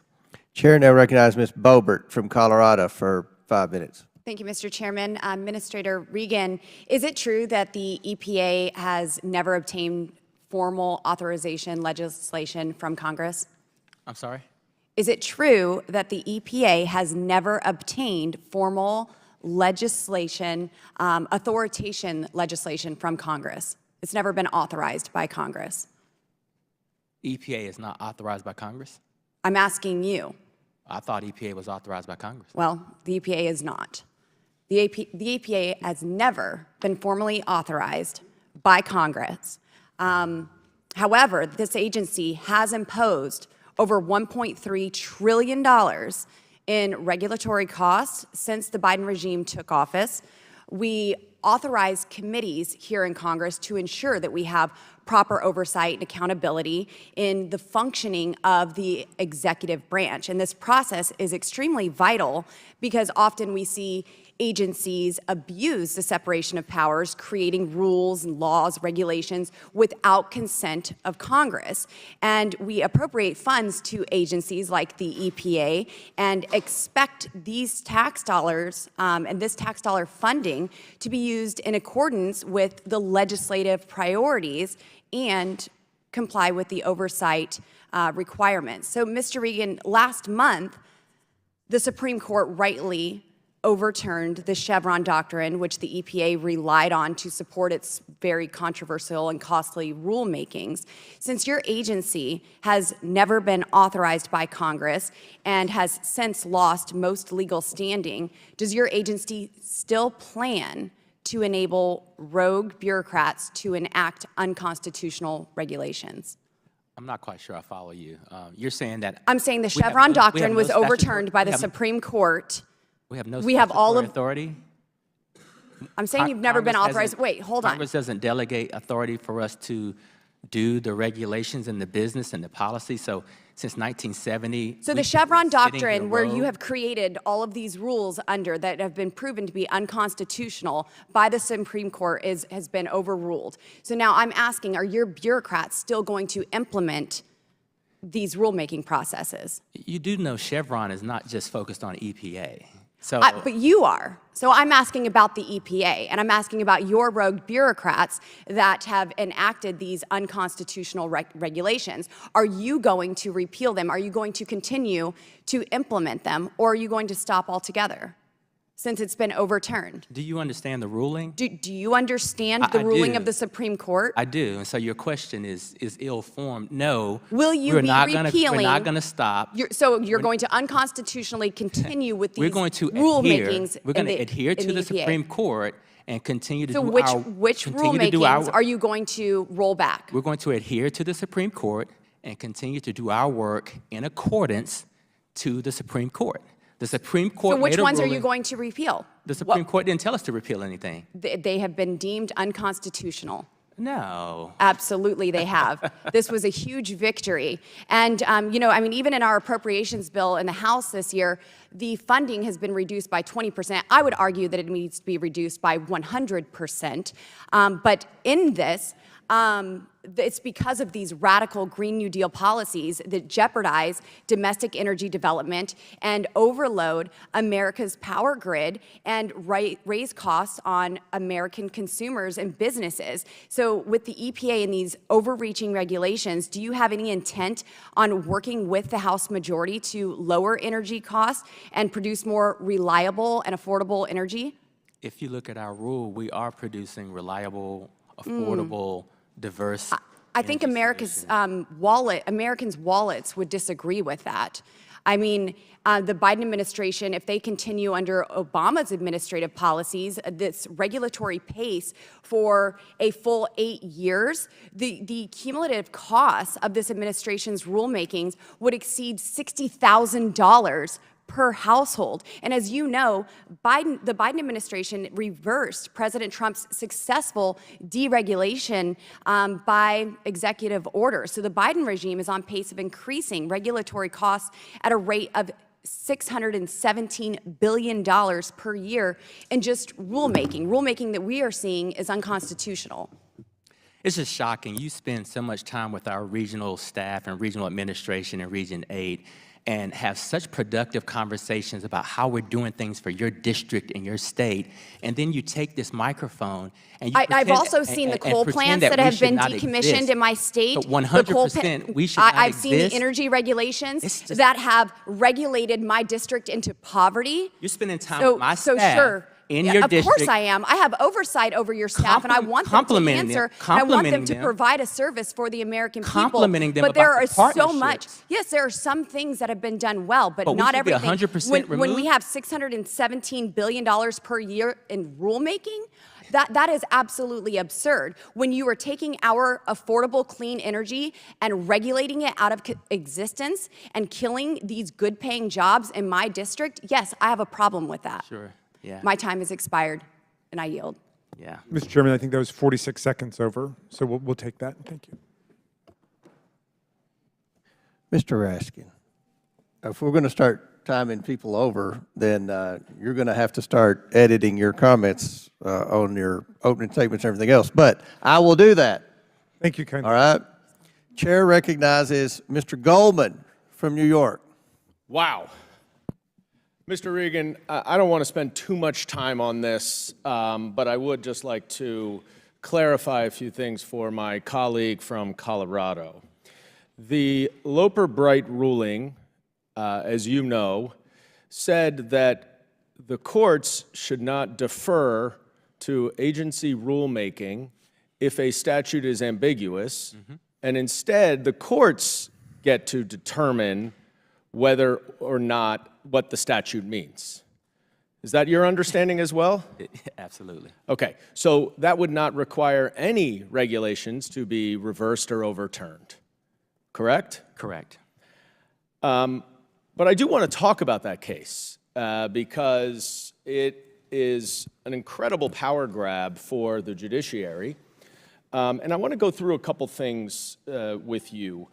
I'm going to take as one example a recent rule that the EPA implemented and finalized in March, the greenhouse gas emission standards for heavy-duty vehicles, which is, I think you've put it as a strongest national greenhouse gas standard for heavy-duty vehicles in history, and one that would have a significant impact on my district, one of the most densely populated districts in the country, where there's a lot of last-mile delivery facilities and operations that create a tremendous amount of greenhouse gases. Can you just very briefly, just for timing's sake, explain the process that the EPA goes through to, and what kind of expert analysis is used to and what kind of input is implemented to finalize a rule like this? Well, you know, we have some of the world's best engineers and scientists who focus on these rules. And typically, especially in our Ann Arbor laboratory, or world-renowned laboratory, we invite in all of our stakeholders, all of the industry, the best manufacturers, the best engineers and scientists, and we go through simulations and really look at what would happen in the real world if we were to pursue some of these regulations. So we take our scientists, match them with the world's best scientists on the private sector side, and then we look at how we can build on the regulations that preceded the one that we're about to put in place. We also look at a cost-benefit analysis, and we look at penetration rates, we look at the market, and we best determine how can we put the best technology on the road that keeps this country globally competitive and also reduce the pollution that we're aiming for. That is, thank you for the explanation. Quite a in-depth and detailed, lengthy process involving the world's greatest experts. In that room with the world's greatest experts and the EPA experts, are there any federal judges? No.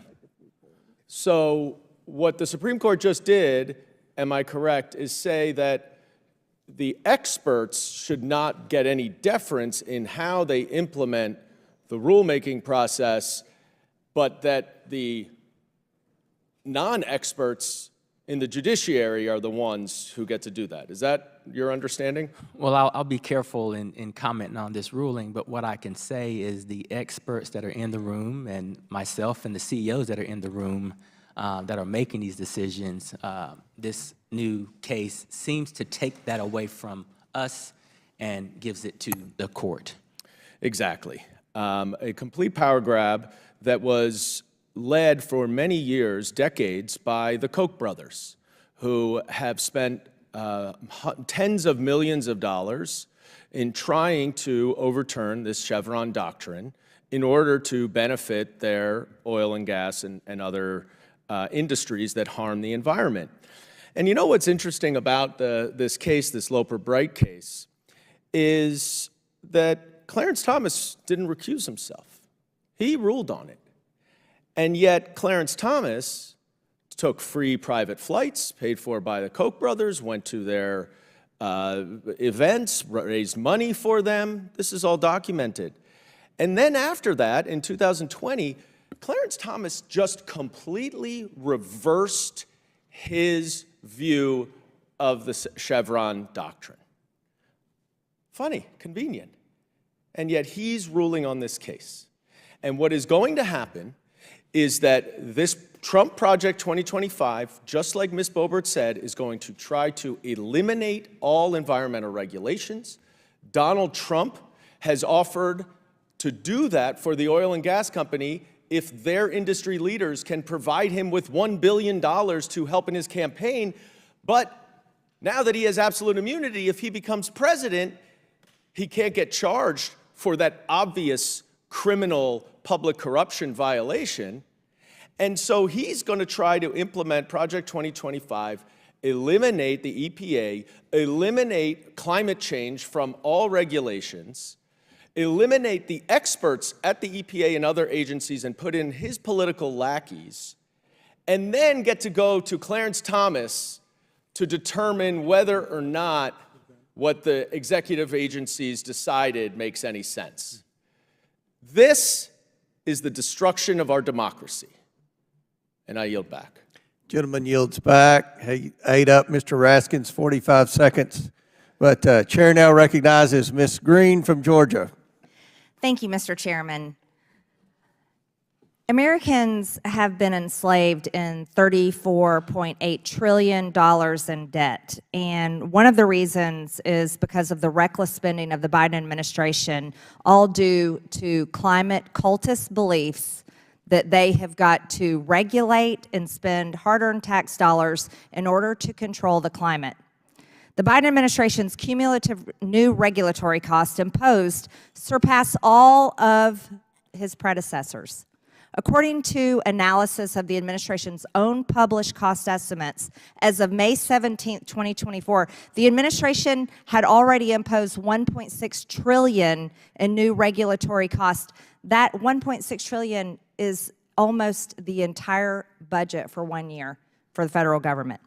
These costs are several times higher than the cost imposed during the entire 8 years of the Obama administration, and they are over 1.7 trillion greater than those imposed during the Trump administration. As of May 2024, the EPA had on its own imposed 1.3 trillion of the Biden administration's total new regulatory cost, over 80%. An estimated $870 billion of these costs are attributable to the EPA's light and medium duty EV rule. But even the remaining $400+ billion in new costs are substantially equivalent to all new regulatory costs imposed through the Obama administration.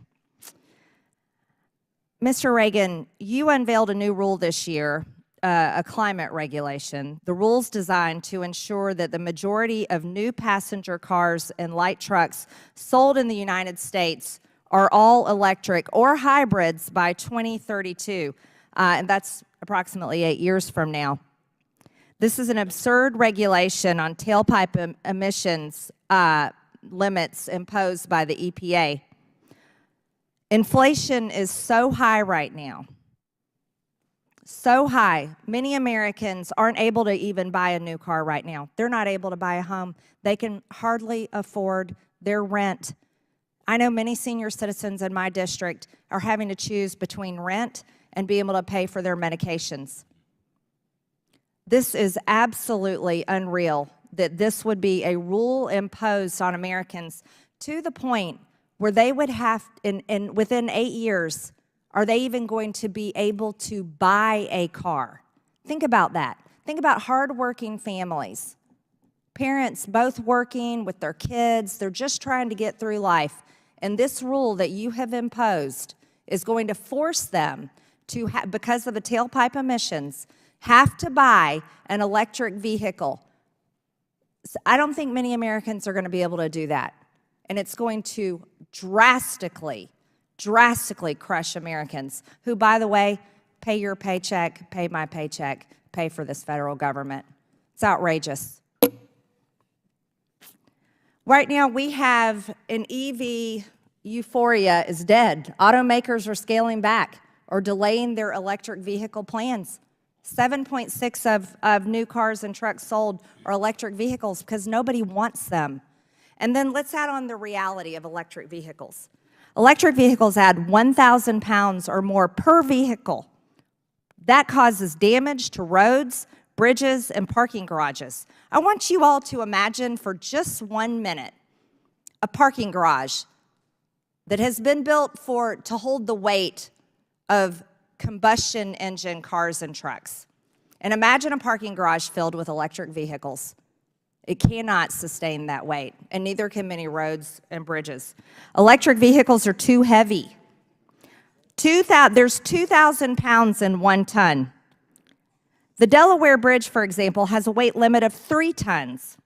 So there's several EVs on the market right now that already exceed that limit for that bridge, for that one bridge. One electric vehicle exceeds the limit, the weight limit for that bridge. Tesla Model X, Audi e-tron, BMW, e-Hummer, and Rivian. Some of these electric vehicles exceed 8,000-pound limits on some of these roads.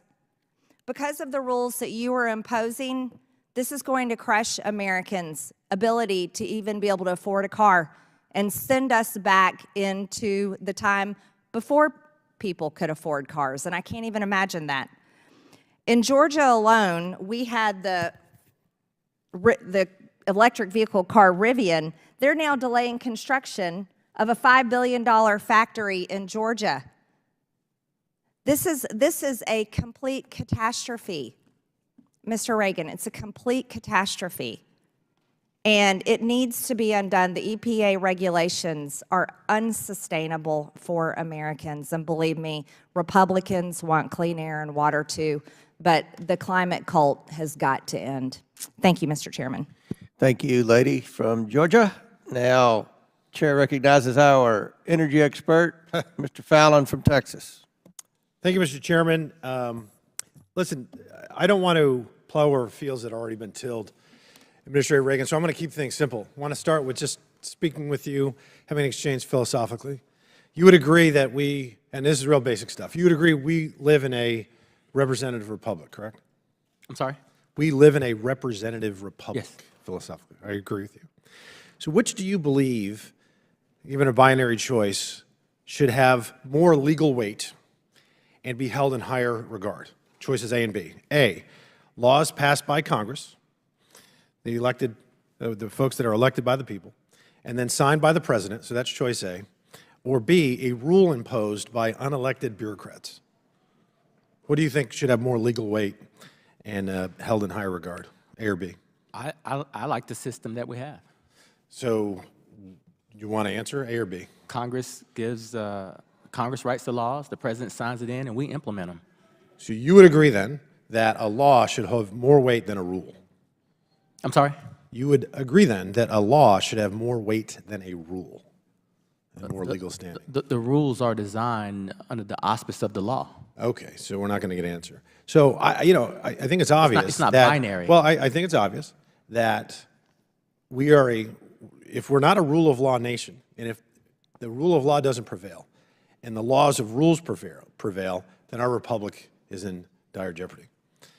Administrator, the EPA under your direction, would you describe it as, did you think that you all shown restraint and balance, or have you repeatedly seriously overreached? No, I think we have shown balance and an aggressive approach to tackling some of the biggest challenges that our country faces. Okay, so you've shown, in your opinion, you have shown restraint and balance. What I find interesting about that is that under your tutelage, the EPA has imposed $1.6 trillion of new federal regulatory costs, and those are estimates that your own department has published. The prior administration cut costs by $160 billion, and this is what I find even more interesting. And the EPA, these regulatory costs, there's one agency in less than 4 years has imposed more cost than the entire federal government did under the 8 years of all things, the Obama administration. So again, changing gears, keeping things simple, Environmental Protection Agency, which leads me, and I'm sure many others, to presume that your job is to protect the environment. And public health. Okay.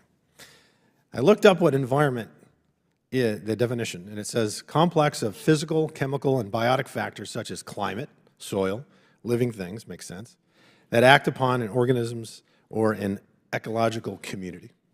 Okay. So I'm troubled when, and I did watch the exchange, I wasn't here, but I was up in my office, and I watched the exchange between you and, at the time, Chair Mace, where she was talking to you about an outfit called the Climate Justice Alliance. And of course, I think the things that $50 million is a lot of money. It doesn't have anything whatsoever to do with protecting the environment, free Palestine, to fund the police, those sort of things. And you said, when she asked her, you said and insisted under oath that they had not received a penny from the EPA. Is that correct? That's correct. Okay, so but when I heard you and when I heard the exchange, it seemed to me you were saying they have not yet received a penny. And then she asked you, and I'd like to give you the opportunity now to clarify, because I was very interested in the response. She asked you to commit right now to guaranteeing that while you're the EPA administrator, that they will never receive a penny. And I appreciate you giving me the opportunity to say, because of some of the things that were said that I think we all agree are offensive, I have to legally go through a process to ensure that they either are in or out of the bounds, because there's going to be litigation one way or another. And so what I said was, she didn't give me the time, so I'm glad you are. They have not received any money yet. They're going through a very thorough evaluation. They're thorough. Like the things when administrators say robust, I get scared. And we have yet to make that decision. Okay, so you cannot guarantee us that that kind of an outfit, the Climate Justice Alliance, which has nothing to do with protecting the environment, but everything to do with protecting far leftist political fortunes, may actually get that $50 million. Well, listen, I don't want to get into the hypotheticals, but can you answer this then? Because we only have 10 seconds left.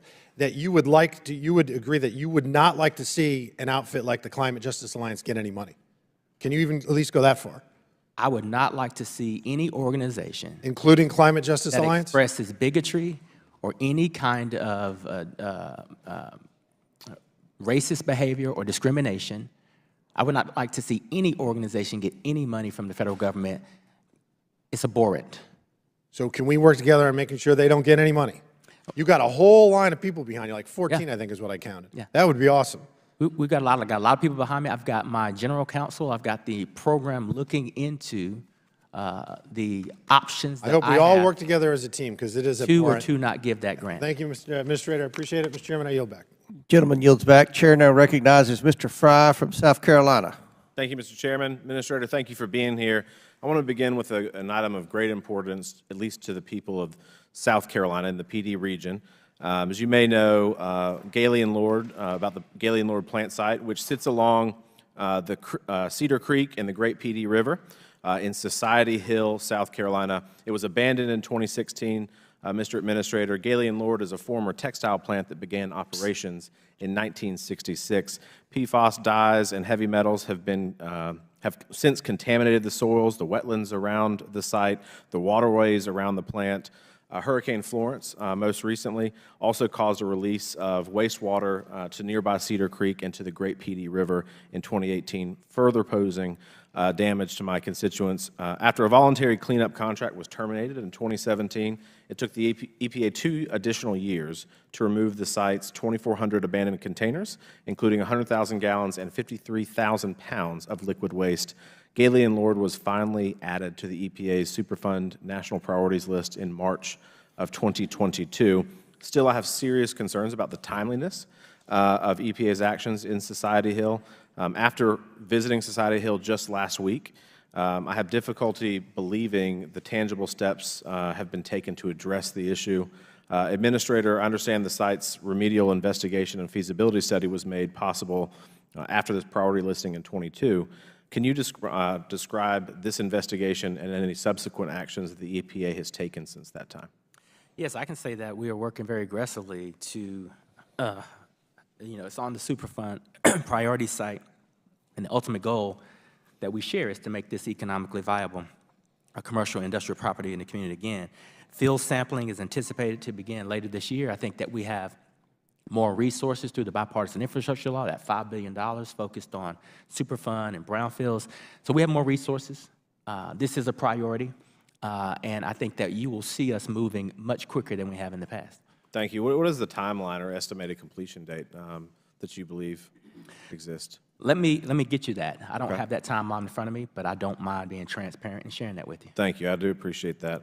How do you suggest the small town of Society Hill, they've got about 1,000 residents, how do you suggest that they would deal with this over the course of such a long period of time? Listen, it's tough. We've seen this all across the country. It's unfair. It's a burden. It lowers morale. It lowers property values. And so we understand the sense of urgency that we need to take. And the hard part is living with this before it is listed on the NPL list or it's listed. Once it's listed, it moves much quicker. It's going to move even quicker because we have the bipartisan infrastructure law resources. So it's a weight on the community, and we are very sensitive to that. Thank you for that. And I'm just curious, I had the opportunity last week to visit it. It just looks like a war zone. The plants have burned twice. I think twice, maybe even more. There's giant holes in the sides of the buildings. It's completely overgrown. People come to peel off scrap metal and steal from it. Are there logistical concerns that pose a delay to the time frame of cleaning up this site and returning it back to its natural state? I don't think there are any logistical concerns. I will say that I share the concerns that you've just laid out, which is trespassing and theft and other things. I think we're looking into some fencing and some other things that we can do to prevent people from coming on site, maybe even some beautification while we're doing the work. And so my folks have committed to me that they are focused on this. It's a high priority, and I'm hoping we can stay in touch on this. Well, and I appreciate that. Happy to be a willing partner with you on it. It's of great importance to that part of the region of my state. Do you, with respect to the security around it, the fencing, other things that may occur, is that something that the EPA would be funding, or was that something that the property owner itself or other entities would be contributing to? That's something that more than likely, to expedite the time frame, EPA could fund and then get the funds back from the polluter or the perpetrator. What do you expect, just curious, out of pure curiosity, Administrator, what do you expect the cost of that to be? What is the anticipated cost of cleanup of that site? I have no idea. I mean, I would be purely guessing if I threw out a number. Okay. What is it? What do you see in other sites around the country? The cost range, if you will. Like between $1 million and $100 million, something like that, or what do you? I tell you what, we'll get those to you really quickly. Okay. Looking forward to partner with and you. the reason that is that they range. You know, these sites, they range in size, they range in contamination, they range in the depth of the contamination. So that's a pretty hard question to answer without exactly knowing what your site looks like. Would love to work with you on that. I think it's of great importance. A lot of people are very frustrated, not necessarily with the EPA, but just with the site itself out there. So to the extent that we can expedite it, that we can get that place cleaned up. It's a beautiful part of the state. They've got tremendous natural resources, and would love to see it return back to its natural state. Absolutely. Thank you, sir. Gentleman's time's expired. Chair now recognizes Mr. Langworthy from New York. Well, thank you very much, Mr. Chairman. I appreciate the Administrator being here with us today, and I'd like to discuss the EPA's recent final rule entitled Standards of Performance for New, Reconstructed, and Modified Sources and Emissions Guidelines for Existing Sources, Oil and Natural Gas Sector Climate Review. It's no secret that the final rule will have a severe impact on more than 700,000 marginal oil and gas wells throughout the United States, including wells operated by small-scale operators in my own district in the southern tier of New York. Administrator, prior rules acknowledge the need for accommodations for marginal wells. This rule should have done the same. Did EPA consider the vast differences between a marginal well operation and high-volume well operations when crafting this rule? Yes, we did. Okay. And now under this rule, the EPA is providing no more than a 36-month regulatory compliance timeline for the oil and gas operators. Administrator Regan, you know as well as I do that the small-scale, family-owned marginal well operators will be seriously stretched in their ability to meet the new tranche of requirements that your agency's meeting out for them under this requirement. Have you considered extending the timeline to at least accommodate the smaller well operators who, as you know, operate with fewer resources at their disposal? I believe that has been up for discussion, and we'll circle with you to see where that conversation lands. Okay, that would be very helpful. Look, I've had some very frank conversations with the oil and gas operators in my district, and these are all on the smaller scale, often family-owned operations, and they provide crucial employment and economic activity in the southern tier, as well as contribute to our nation's energy needs. 20 years ago, the federal and state regulatory burden facing these operators could fit in a small packet of paper. Today, it's practically a phone book. Is with much of what the EPA has done under this and former administrators to hamstring our energy producers, this rulemaking is unacceptable. But I want to shift topics and briefly discuss EPA's recent greenhouse gas emission standards for heavy-duty vehicles, the Phase 3 final rule. Heavy vehicles included in this rule serve dual purposes through the winter season in the Northeast. Many snowplows fall under this. In fact, it was the New York City Department of Sanitation who purchased several electric trucks to serve double duty as garbage trucks and snow removal plows. And the result is that they were removed from the street very quickly. The commissioner of the New York City Department of Sanitation said during a city council hearing in November of 22 that we need them to go 12 hours a day. So I don't see today, given the current state of technology, that a path forward to fully electrifying the rear loader portion of the fleet by 2040. Administrator, New York City's electric snowplow experiment failed, yet the EPA has continued to enforce several rules for vehicles that serve as snowplows in the winter. How do you expect plow operators in a place like Buffalo, New York, to remove 8 feet of snow during our next major disaster if electric snowplows can't last more than 3 hours with a foot of snow? Well, I think that we have taken into consideration when and where and how these vehicles perform the best. And I think as these technologies continue to evolve, we'll see these technologies expand in areas that, quite frankly, they're seeing some challenges now. When we looked at this rule nationally, and we looked at the opportunities and talked with the OEMs, they gave us assurances that these vehicles could perform for their customers, which is why many of them stood with us when we issued the rule. Yeah, you're using technological wish list that doesn't exist. In severe weather places like what I represent in Buffalo, New York, and the surrounding areas have much higher snowfalls than others. And to meet these guidelines is just completely unrealistic given today's technology. I'm running out of time, so I'm going to finish by saying this. The EPA has claimed over and over that its policies are in line with the original bipartisan mission of the agency. However, I don't believe that could be further from the truth. Under the direction of your department, Administrator, you've cost the American people trillions of dollars. You've hurt small businesses, and you've put the lives of millions of Americans in jeopardy, all in the name of climate virtue signaling. And we see it with the onslaught of regulations that have been handed down, affecting everyone from oil and gas operators to small and medium-sized communities just looking to remove snow from their streets to keep their public safe. I look forward to working with my colleagues on this committee to continue to push for greater accountability for these absurd policy priorities of your agency. And I yield back, Mr. Chairman. Gentleman yields back. I'll recognize myself for 5 minutes. I haven't asked my questions yet. Administrator, every sector of our economy relies on access to affordable and reliable power supplies, and electricity demand is expected to only increase over time. Do you agree with that? Electricity demand is going to increase. Unfortunately, recent actions taken by the Biden administration cast doubt on the future of electricity supplies that we often take for granted. EPA's Clean Power 2.0 would set even more stringent emission standards for existing coal and new natural gas-fired power plants. However, the final rule hinges on the rapid adoption of carbon capture and storage technology, or CCS, and hydrogen co-firing. Many believe EPA's plan and deadlines are simply unachievable. I think everyone on our side has made reference to that. It's fair to ask whether EPA's true aim is simply to kill off coal-fired generation without regard to utilities' ability to replace this baseload resource. It's also fair to ask whether EPA is acting without regard to state environmental regulators' role in developing compliance plans and permitting programs. On June 21st, 2023, this committee launched an investigation into Clean Power Plan 2.0. In documents provided to the committee and subsequently made available to the public, we discovered agency comments suggesting that the administration used CCS and hydrogen co-firing have not been adequately demonstrated, and therefore the proposed rule would violate the Clean Air Act.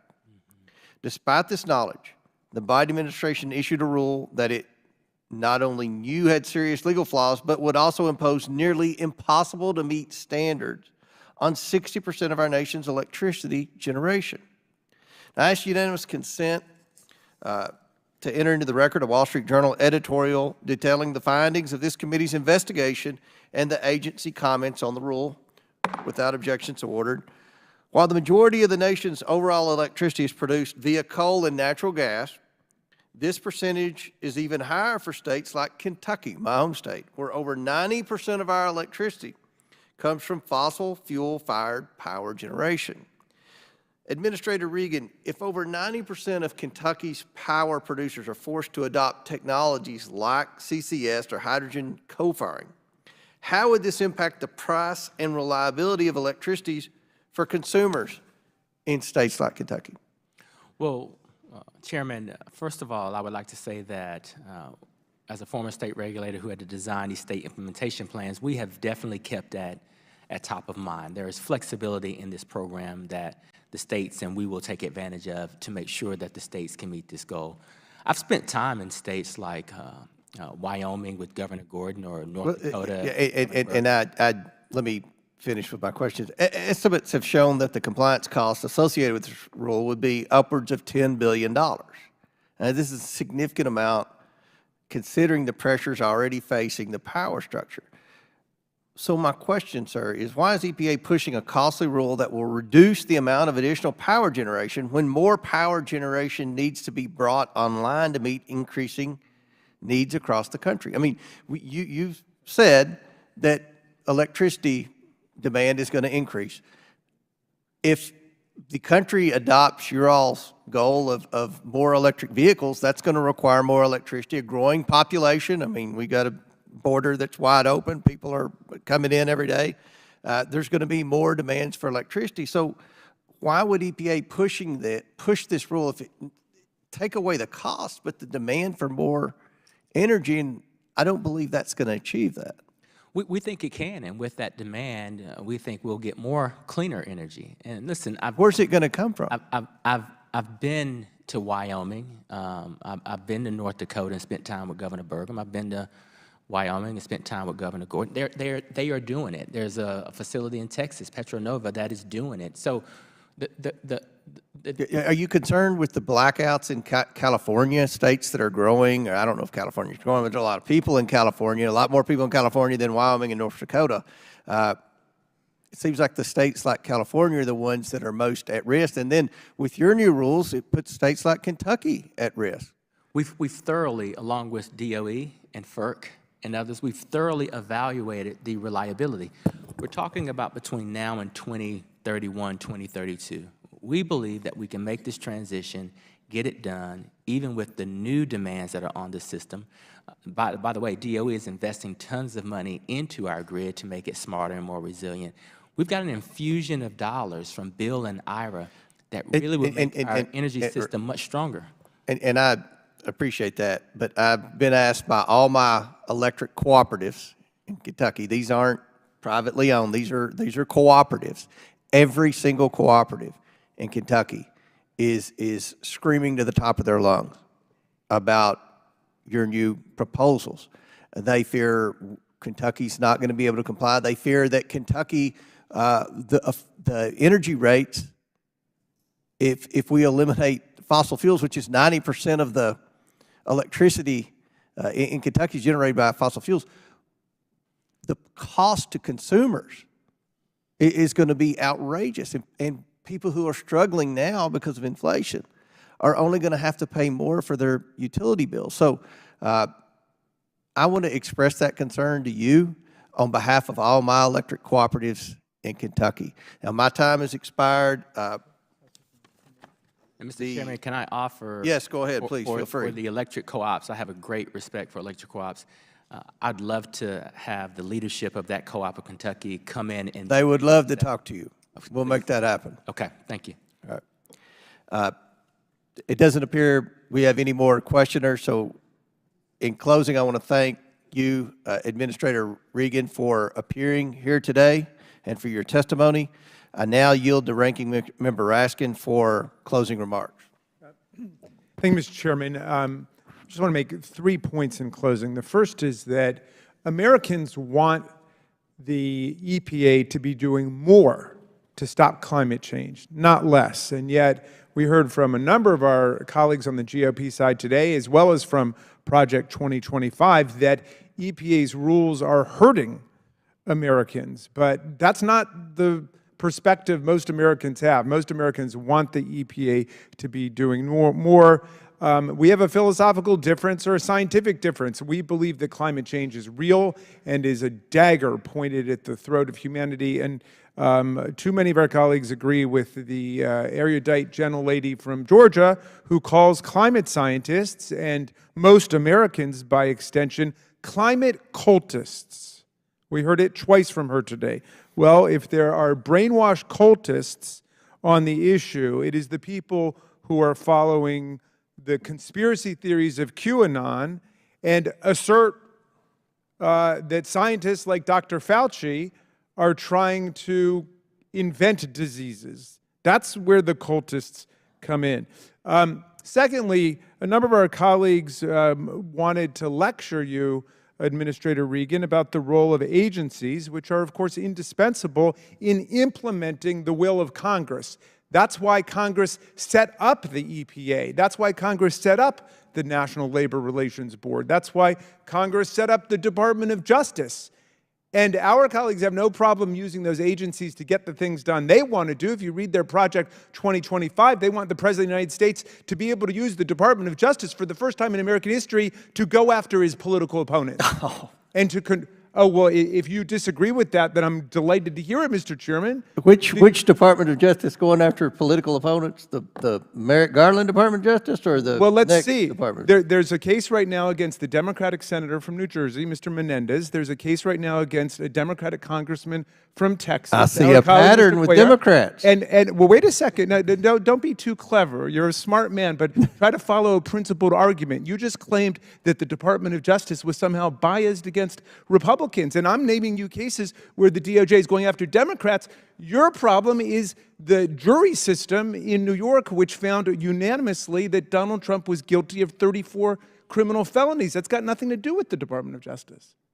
Well, when the Department of Justice sends the number 3 guy down there to prosecute the case on behalf of the... Which case are you referring to?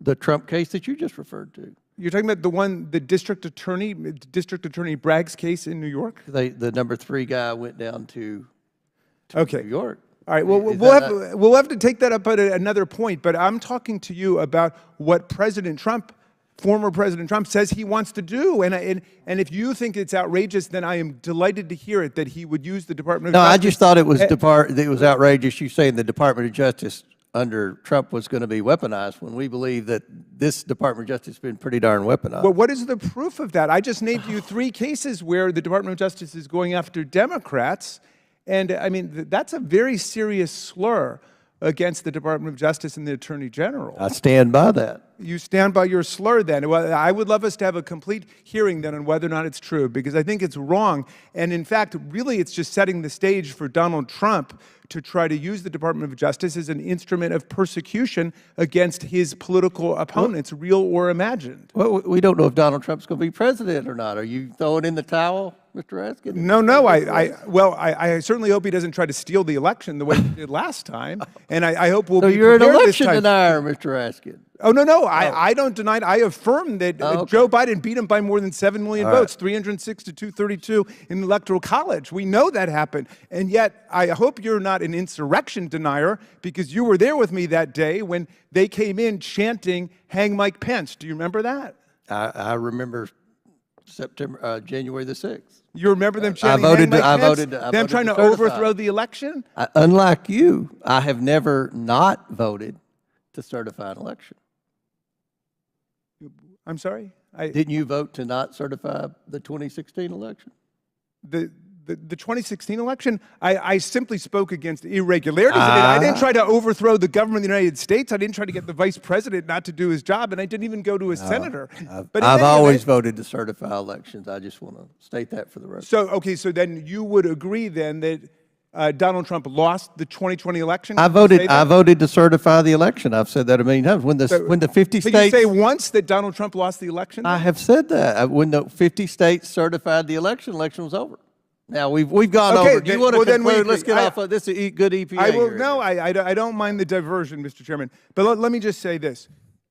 On the question of agencies in America, let's be clear about what the Supreme Court did. What the Supreme Court said was, of course, the agencies can adopt rules and regulations. My friend from Colorado was really mistaken about that. The agencies, even under their terrible ruling, can continue to adopt and promulgate regulations and rules under the notice and comment process we have.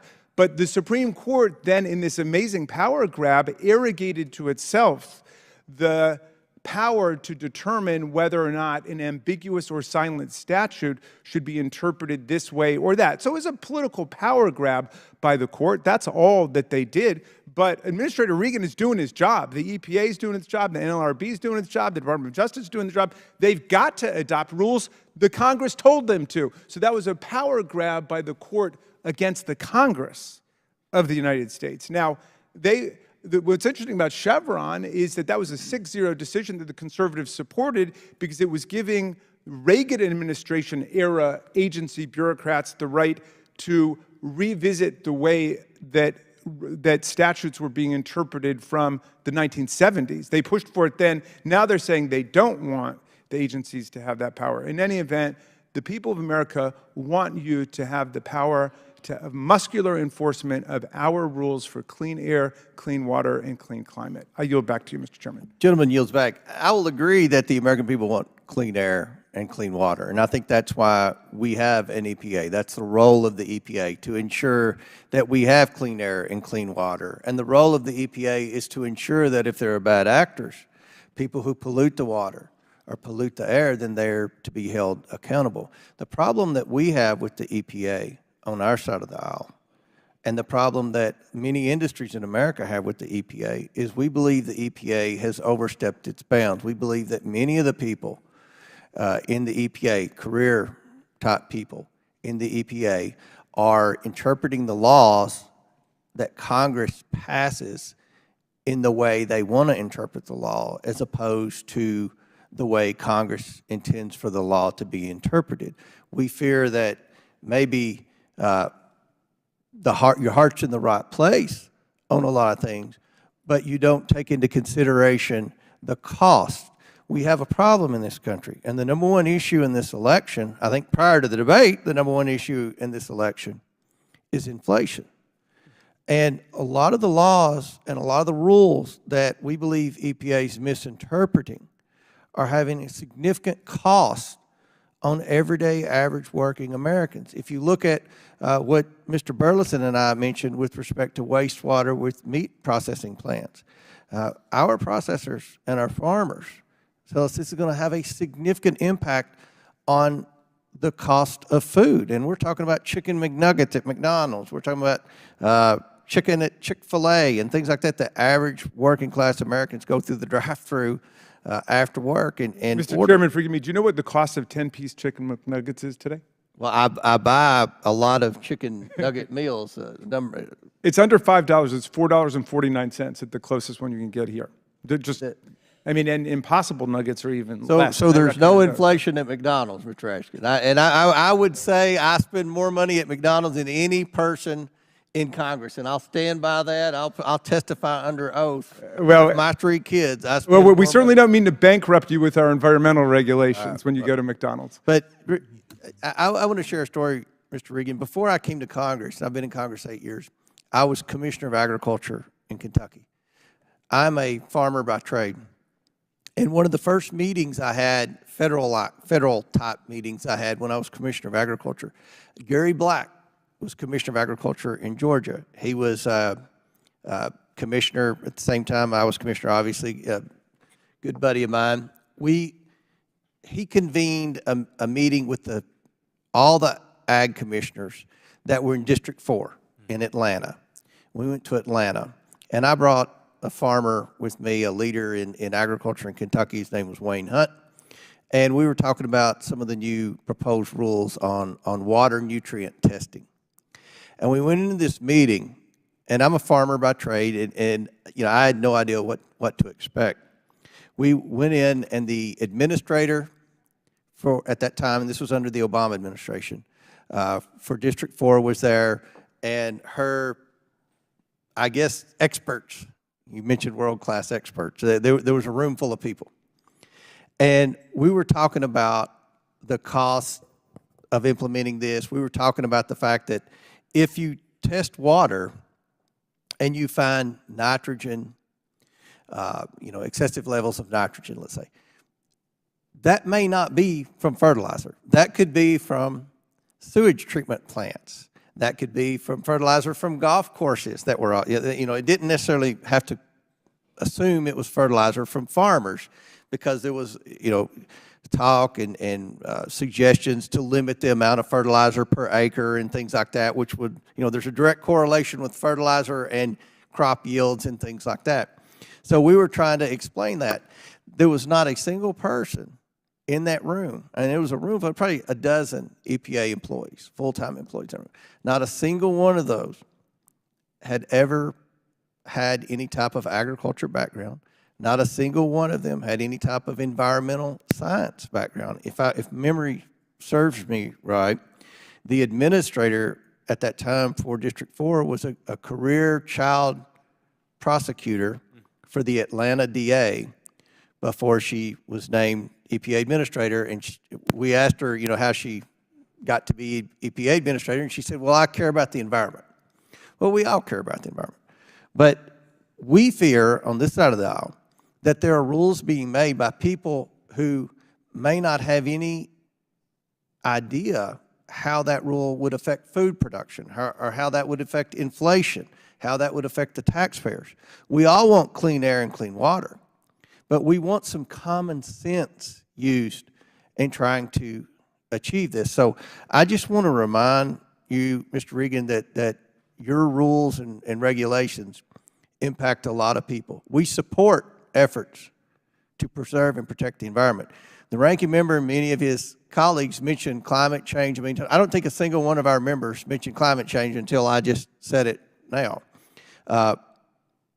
We want the EPA to abide by the rules of Congress and not take orders from left-wing climate extremists, because that's what we fear is happening now. So we want to continue to communicate. We want to work with you. We share the same overall objective, a clean environment, and holding bad actors accountable for polluting our streams and our air. But we also have to take into effect the cost and the practicality. I mean, we have to have more electricity production. We don't believe your rule and your objectives are going to achieve that. So thank you for being here today, sir. We appreciate your testimony. And with that, and without objection, all members have 5 legislative days within which to submit materials and additional written questions for the witnesses, which will be forwarded to the witnesses. If there's no further business, without objection, the committee stands adjourned. Thank you. Thank you.